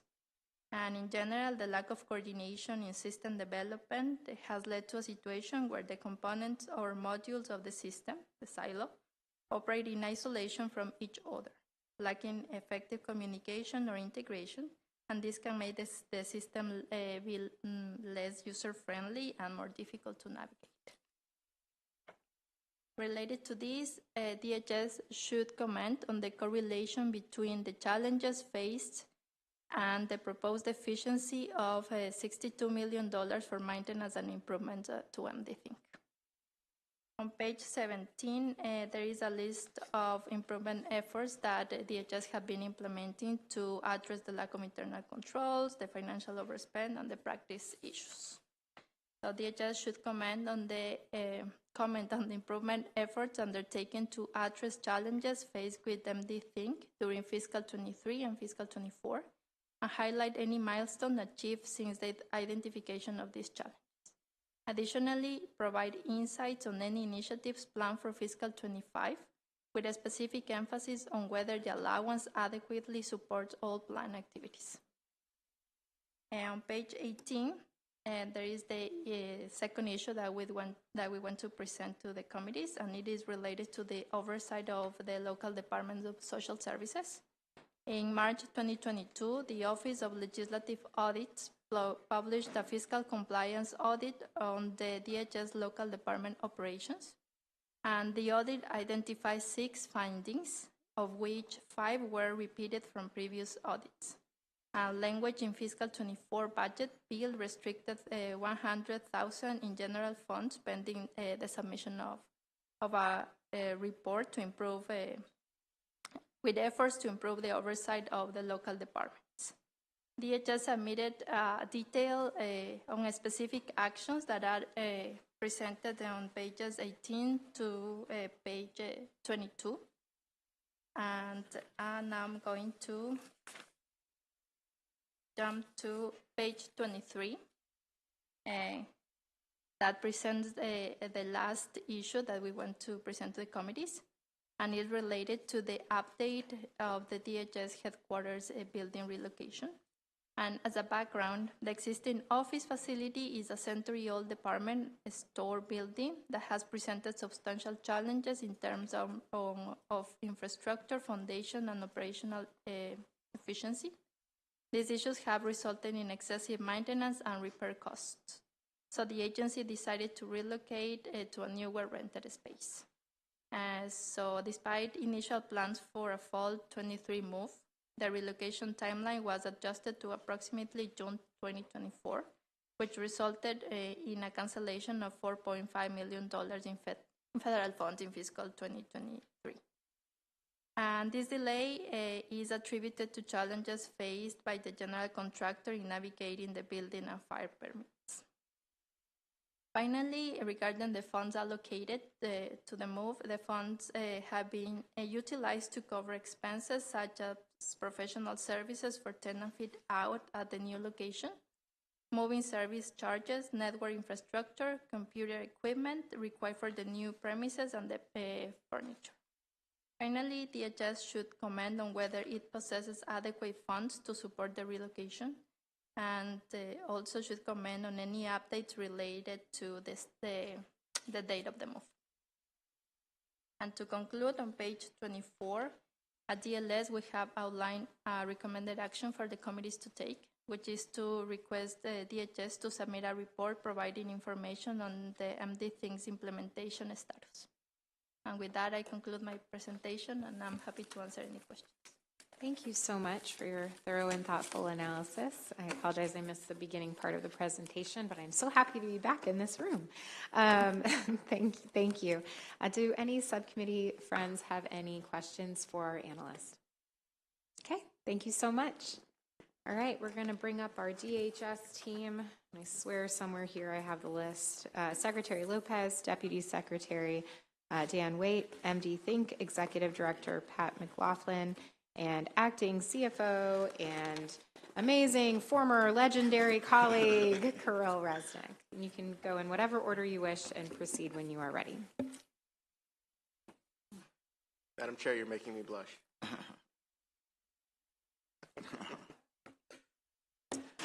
Good afternoon, Chair Shetty and members of the subcommittee. I'm Rafael Lopez, and I serve as the Secretary of the Department of Human Services. We'd like to thank Governor Moore, Lieutenant Governor Miller, our colleagues at the Department of Budget and Management, and the budget committees for their support. We thank the Department of Legislative Services analyst Natalia Andrade for her budget analysis as well. Joining me at the table today are Deputy Secretary for Operations Dan Waite to my right, and to my left, Acting Chief Financial Officer Kirill Resnick, and our new MD Think Executive Director Pat McLaughlin. We have senior members of our leadership team present in the audience as well to answer any questions, including Principal Deputy Secretary Carnitra White, Assistant Secretary for Policy Heather Zanoni, Chief of Staff Webster Yee, and Director of the Allegheny County Department of Social Services Courtney Thomas Winterberg. We serve to empower every Marylander to reach their full potential by providing preventative and supportive services, economic assistance, and meaningful connections to workforce development and career opportunities. We are committed to unlocking opportunities for the over 1 million Marylanders we serve. Our administration teams provide the operational and technology-based services that enable us to serve over 1 million Marylanders a year. DHS manages human services programs through a state-supervised and locally administered system. And our administration provides direction through 4 major units. 1, the Office of the Secretary, 2, the Operations Office, 3, local departments of social services, and 4, MD Think. Together, these 4 units make it possible for us to deliver on Governor Moore's vision to leave no one behind in Maryland and deliver on world-class customer service. We are driven by a set of Moore Miller administration values, one of which is about over-communicating and reminding us to be transparent, honest, and open. As such, these 4 units happen to be some of the parts of our department that have needed and will continue to need a significant amount of restorative work in 2024 to truly modernize and bring them into the 21st century. Today, we'd like to highlight 5 interrelated areas. First, our work to invest in our local departments of social services. 2, our work to reduce vacancies. 3, our work to modernize our budget and finance office. 4, our work to reimagine MD Think. And 5, our work to transform our customer service culture. Everything that we do is about service, whether it's serving our customers, our vendors, each other as team members, or enabling our providers and community-based organizations to more effectively serve Marylanders on our behalf. To be clear, our department does not exactly have the best reputation for customer service. That's no secret. We can and we are already making significant progress on changing our policies and cultural practices to raise the bar of excellence in everything that we do. Marylanders deserve nothing less. On the first issue of investing in our local departments of social services, we work in partnership with nearly 6,000 team members across all 24 jurisdictions through our local departments of social services. These team members are the boots on the ground, quote unquote. They are our face, they represent us in the community every single day, and they work tirelessly on behalf of the people in each of the 24 jurisdictions. The overwhelming majority of customer interactions, benefits, abuse investigations, whether for a child or a village elder, and child support help are performed at the local level. Yet, this department has not systematically involved local offices in the most basic activities. From planning department-wide initiatives to asking what computer equipment works best or even basic budgeting decisions, we found a disconnect between our local teams and the state office. We've already made a change here. Throughout 2023, we deliberately engaged and included our local office directors to be full partners at the executive leadership table. We have encouraged them as partners to help shape what's happening across the state, from budget and policy discussions to the implementation of new practices. This work is never easy, but worth modeling a new way of governing in partnership. In fact, 2 of our senior leaders, Principal Deputy Secretary Cornelia White and Senior Advisor Stephen Lickett-Creel, respectively led the Anne Arundel and Howard Counties Departments of Social Services. For the first time in years, every local director had the opportunity to help put together their own budgets and to participate in our legislative bill review during this session as we launched a transparent and first ever legislative playbook. And each local office has helped launch and implement the first in the nation EBT stolen benefit replacement program. Though none of this is perfect, it's just the beginning. With the General Assembly's partnership, we will feed 500,000 Maryland children every summer when they're not in school beginning this June with the help of every local jurisdiction. And, as we'll discuss momentarily, our local departments will be key to how we serve millions of Marylanders who come to us for help through a more modern, statewide customer service call center. The second issue about reducing vacancies. Key to building strong and successful local offices is the imperative to rebuild the department itself by how we hire new members of our team across all 24 jurisdictions. Governor Moore challenged each of our departments to dramatically reduce state vacancies, and we've done just that. We spent the past year moving with great urgency to rebuild our team and hold ourselves accountable to a new level of excellence. On January 1st, 2023, our vacancy rate was 15.2%. On December 31st, 2023, it was 9.69%. We reduced our vacancies by 5.5%, and this equates to a net gain of 338 filled positions in calendar year 2023. This didn't happen by accident. We continue to focus on our talent and are intentionally tracking vacancies across the state with a focus on customer-facing positions. For example, family investment and administration caseworkers who help process cases to make sure Marylanders more quickly access the benefits for which they are eligible are a critical investment across all 24 jurisdictions. We are rapidly prototyping ways to share more relevant data to leaders across the department to better understand at a glance their vacancies, turnover rates, and changes. Sharing such data shouldn't be new or innovative for our department, but it is. Our initiatives, since January 1st, 2024, we have already seen a net gain of 11 filled positions. Our initiatives include strategies like the on-the-spot conditional job offers at career fairs and working with DBM to reclass and right-size our workforce categories. To help us maintain this hiring momentum, the governor's budget includes $19 million for employee and salaries general fund shortfalls. This was mistakenly entered into our Family Investment Administration budget, but is meant to support our hiring efforts across the entire department. We have already alerted our DBM and DLS analysts to this data entry mistake and are working to course correct it with them. This investment allows us to focus on making sure that worker salaries are competitive in Maryland's tight job market. As we work to hire new staff, it is necessary to offer the job at higher steps in the salary schedule in order to attract and retain qualified staff. The additional $19 million in the governor's budget will help us all make sure we can hire the right people to serve the people of Maryland. And the third issue of modernizing our budget and finance office. One of the greatest challenges that we have faced in administrative operations has been the reality of inheriting a budget and finance office challenged by outdated and non-existing business practices. The lack of budget transparency, strategy, or even a monthly burn rate dashboard has made it challenging every step of the way in this first year in office. While this is absolutely not about blame or excuses, it has impacted our daily operations at every level.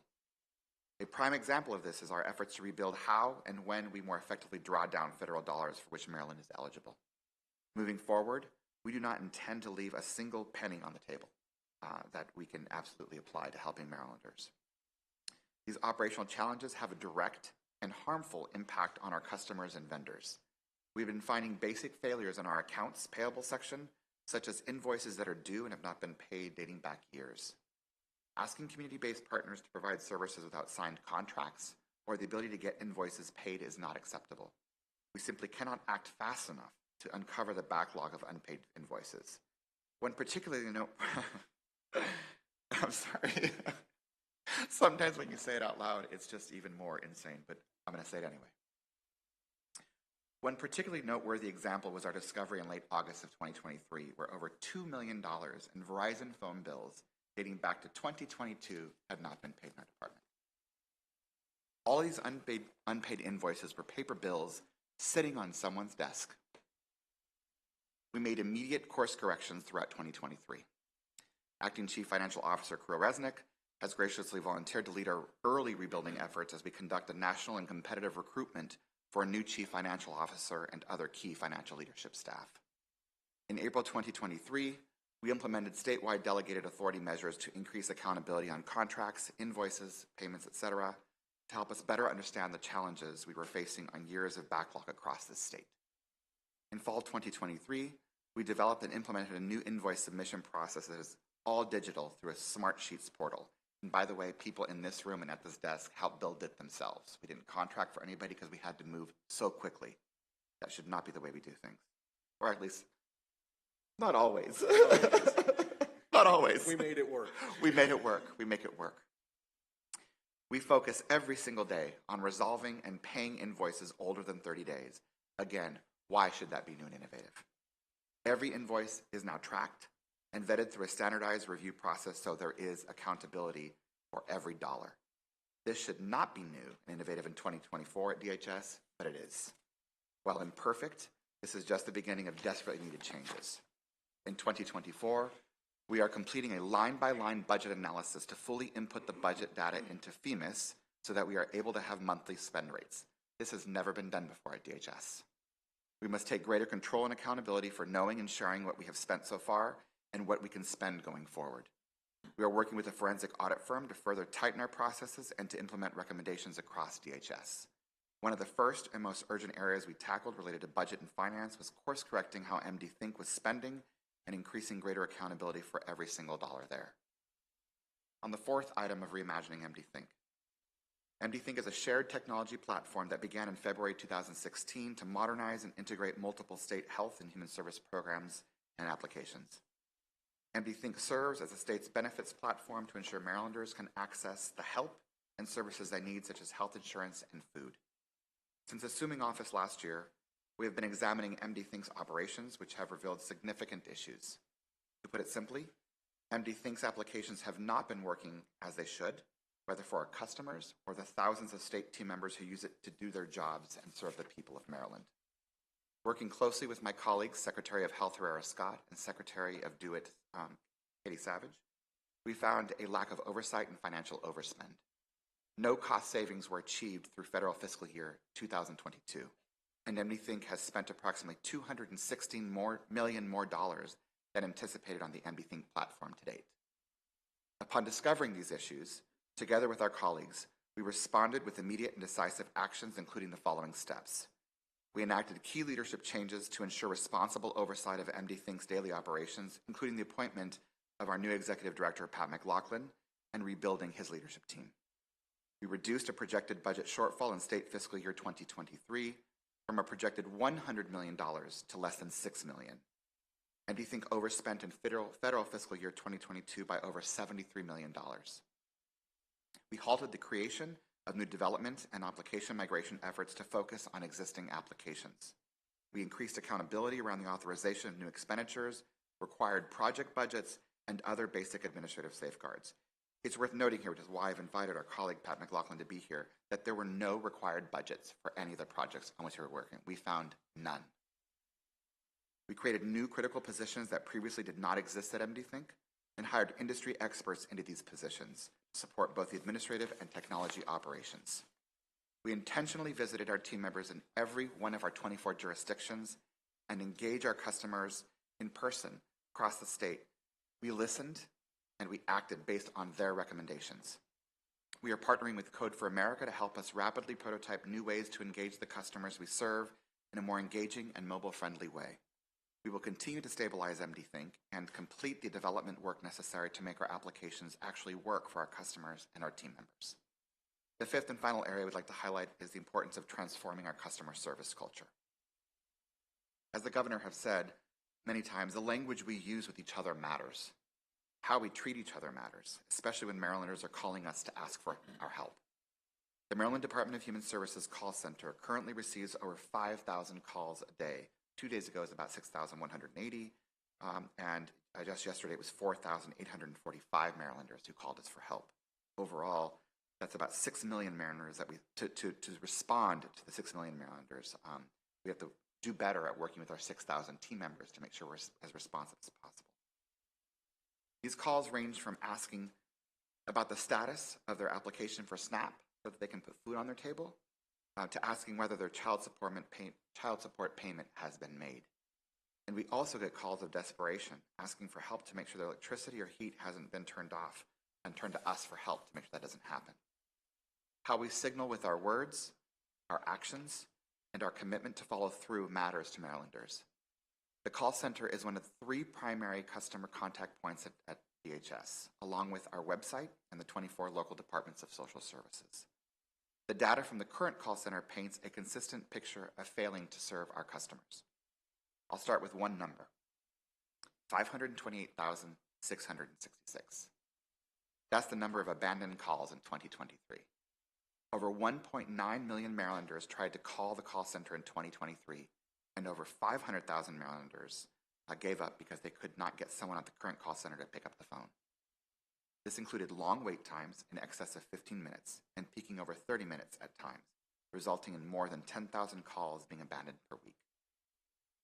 Though we've made significant progress in each of these areas, that is simply unacceptable. Every day, at my direction, every senior leader across the state receives a sample of 3 customer complaints from the call center. Invariably, the case description for the past year has started with some version of the following. I called to reschedule my appointment, and I could not. I called, got the call center who put in a work order, and there was no follow-up. And/or I was given conflicting information by the call center versus what I got in the mail or from a local office, which is true. This is not to blame any vendor, any staff member, any previous administration. This is reflecting the reality and the truth that we currently are working in. What I've described is intolerable, and we have taken immediate steps to course correct. The new call center contract was reviewed and approved by the Board of Public Works on January 31st, 2024. We've begun a 6-month transition period through July 31st, 2024 that will take an innovative, integrated customer service approach by including a few of the following items.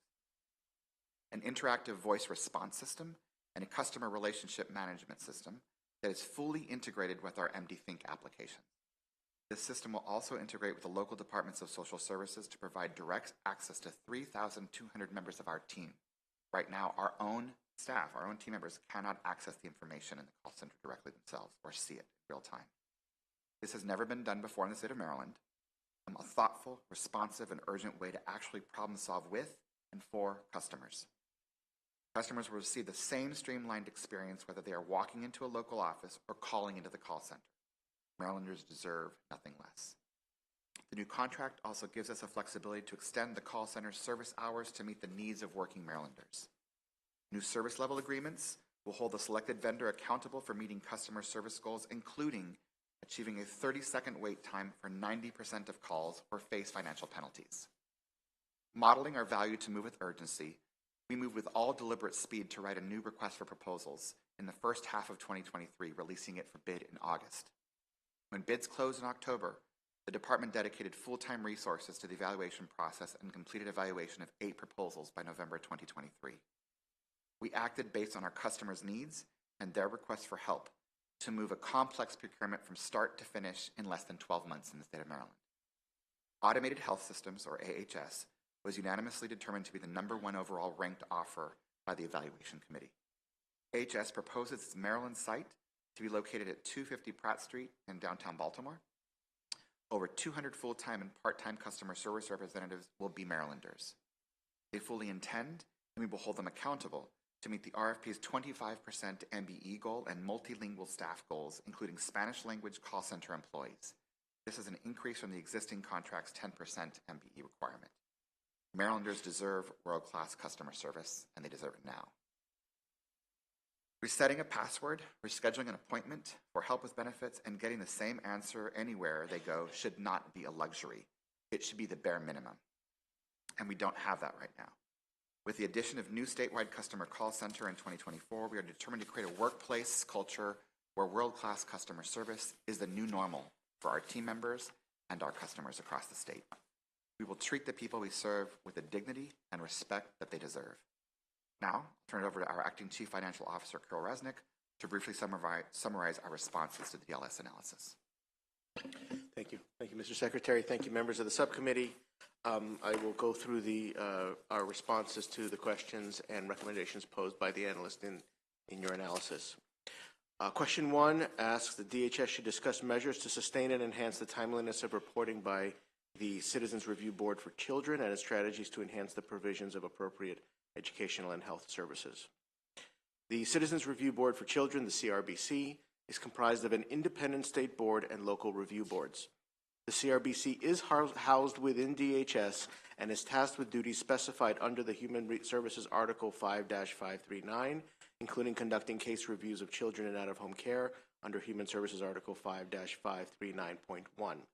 Although the CRBC is housed within the Department of Human Services organizational structure, it is an independent entity overseen by CRBC's State Board, which is appointed by the governor. And if you see in the testimony, there's an attached fact sheet about CRBC that we have also included. The CRBC is required to provide a report to DHS and includes recommendations based on case reviews. DHS is required to review the annual report and provide a written response to the State Board describing the actions to be taken by the department in response to the recommendations of the State Board.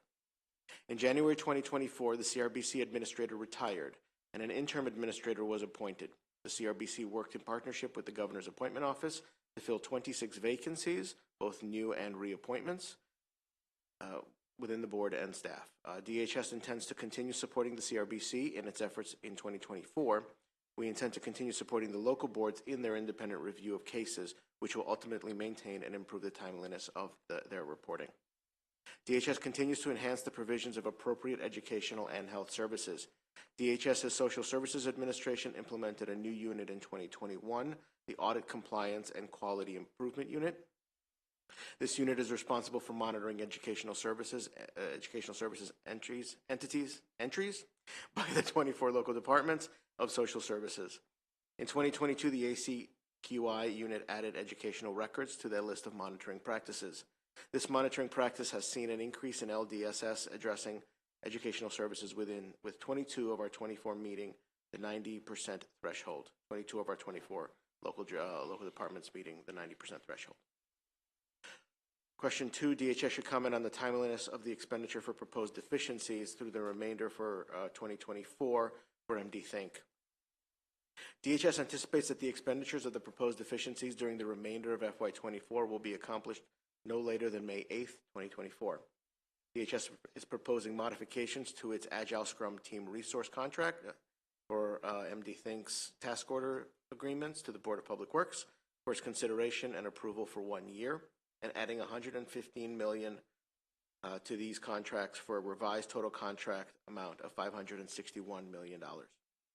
Should these contract modifications be approved by the Board of Public Works and the relevant federal agencies, DHS will be able to expend all proposed deficiencies during this fiscal year 2024. For additional information attached to our testimony to the Board of Public Works, our letters attached our letters to the Board of Public Works and the U.S. Department of Agriculture's Food and Nutrition Service. Additional letters from the Department of Health with the same information were sent to relevant units at the U.S. Department of Health and Human Services. In our testimony that we provided is a breakdown of that $115 million contract modification and how we intend to use it across the varying departments that feed into the MD Think system, including DHS, MDH, Department of Juvenile Services, and the Maryland Health Benefit Exchange, and you can see that in your testimony. As part of DHS, MDH, and DOIT's focus on rebuilding MD Think operations in 2024, we have project estimates, costs, and program priorities for each of MD Think's involved projects, including the 3 DHS applications, E&E, CJAMS, and CSMS. These program priorities are revisited weekly and are a continuation of design, development, and implementation efforts to make these 3 critical software applications function. Question 3, DHS should comment on the current status of the transition process to the MD Think platform, specifically concerning external agency products that were anticipated to go live between August and December 2023. MD Think continues to work closely with the external agencies to support development and hosting of these applications. Of the products that were anticipated to go live between those dates, 3 are currently live. The remaining product requirements receive scope modifications with new go-live dates defined between the external agencies and MD Think. Again, in your testimony that we provided is a table that outlines the specific projects and their go-live dates and estimated costs for you to take a look at. Question 4, DLS recommends adopting committee narrative requesting that DHS provide a report detailing the implementation status of the project and utilization of resources. DHS concurs with this recommendation, and we will provide this report, and DHS thanks DLS for the adjusted due date of December 15th, 2024, in order for us to be able to provide a more comprehensive snapshot of the project status and resource utilization. Question 5, DHS should comment on the correlation between the challenges faced and the proposed deficiency of $72 million for the maintenance and improvement of MD Think. Please see our response to question 2 about the proposed deficiency of $72 million. Contrary to previous assertions of DHS prior to 2023, design, development, and implementation work on MD Think applications, including the 3 main applications, E&E, CJAMS, and CSMS, have not been completed. As such, there exists a substantial body of work with program priorities that must be done in FY24 and FY25 to bring MD Think closer to the maintenance and operations status that was previously reported. Question 6, DHS should comment on the improvement efforts undertaken to address challenges faced with MD Think during fiscal 23 and 24 and highlight any milestones achieved since identification of these challenges. The MD Think team restructured, introducing newly created roles to distribute tasks more effectively across the organization and introduce a more mature implementation structure. This restructuring resulted in establishment and fulfillment of key positions, including Chief Product Officer, Budget Director, Product Director for CSMS, Product Director for Data Analytics and Shared Services, Deputy Director of Infrastructure, and an Administrative Assistant. Furthermore, new roles have been created for HR Director, multiple Product Directors, and administrative support positions are currently open and anticipated to be filled by the end of March. The MD Think team enhanced transparency of the operational budget by implementing a near real-time budget tracker and spend plan dashboard. This allows program directors and leadership to promptly address spending issues and gain direct insight into program operations. Additionally, a revamped procurement process was introduced to ensure thorough vetting of each purchase by business stakeholders, the technical team, and agency leadership. Furthermore, efforts were concentrated on stabilizing the platform and hosted applications, prioritizing improved architecture and design to enhance functionality and performance while reducing costs. Analysis to address critical application bugs and defects resulted in a decrease in defects and time to resolution. For FY25, application design revisions and enhancements will further improve functionality. Additionally, collaboration with partner agencies, such as MDH, Human Health Benefit Exchange, DoIT, DJS, etc., aims to implement a more effective 360-degree view of the residents, enabling unified benefit enrollment and auto-enrollment services. This will include a human-centered redesign of the consumer-facing portal to streamline and simplify the enrollment process. Question 7, DHS should comment on whether it possesses adequate funds to support the relocation. Furthermore, the agency should comment on any updates related to date of move. At this time, DHS anticipates our move to take place prior to June 30th, 2024, and we believe that the latest construction network equipment installation schedules are within the budgets proposed by the governor. Finally, as to the adoption of narrative with regard to MD Think and the status and utilization of resources, DHS concurs and will provide this report. Again, DHS thanks DLS for adjusting the due date to December 15th, 2024, in order to provide a more comprehensive snapshot of project status and resource utilization. With that, we conclude our responses to the questions. We thank the committee for their time, open to questions, and we encourage you to support the governor's allowance. Thank you. Thank you so much. The remaining panelists are there for questions. Okay, great. Thank you. Subcommittee friends, any questions for our panel? I have one related to MD Think. So our subcommittee held a briefing recently with the Public Health Subcommittee on Health and Government Operations to discuss the significant waitlist challenges that they're having in the home and community-based services waiver programs. Has there been any discussion between Medicaid and DHS to integrate the enrollment and eligibility for these programs with MD Think? Yes, we have been actively working with MDH, the Medicaid team at MDH, as well as the DHS team to look at the opportunities for automating much of these processes to more effectively include not just those waivers, but others that are known to have manual processes that take entirely too long and a transfer back and forth. We are actively including the initial stages of that work in our current program increment. It's essentially our current development path over the course of the next quarter to track forward on getting that to a finalized state. So it will not be done at the end of the quarter, but we're working our way forward. Working towards it. Mm-hmm. That's wonderful to hear. Thank you so much. Further questions from the subcommittee? Seeing none, thank you so much, DHS team, for your testimony. That concludes we don't have any public witnesses, correct? Okay, that concludes the budget hearing for the DHS administration and also the budget hearing for today. So thank you all, and we are adjourned.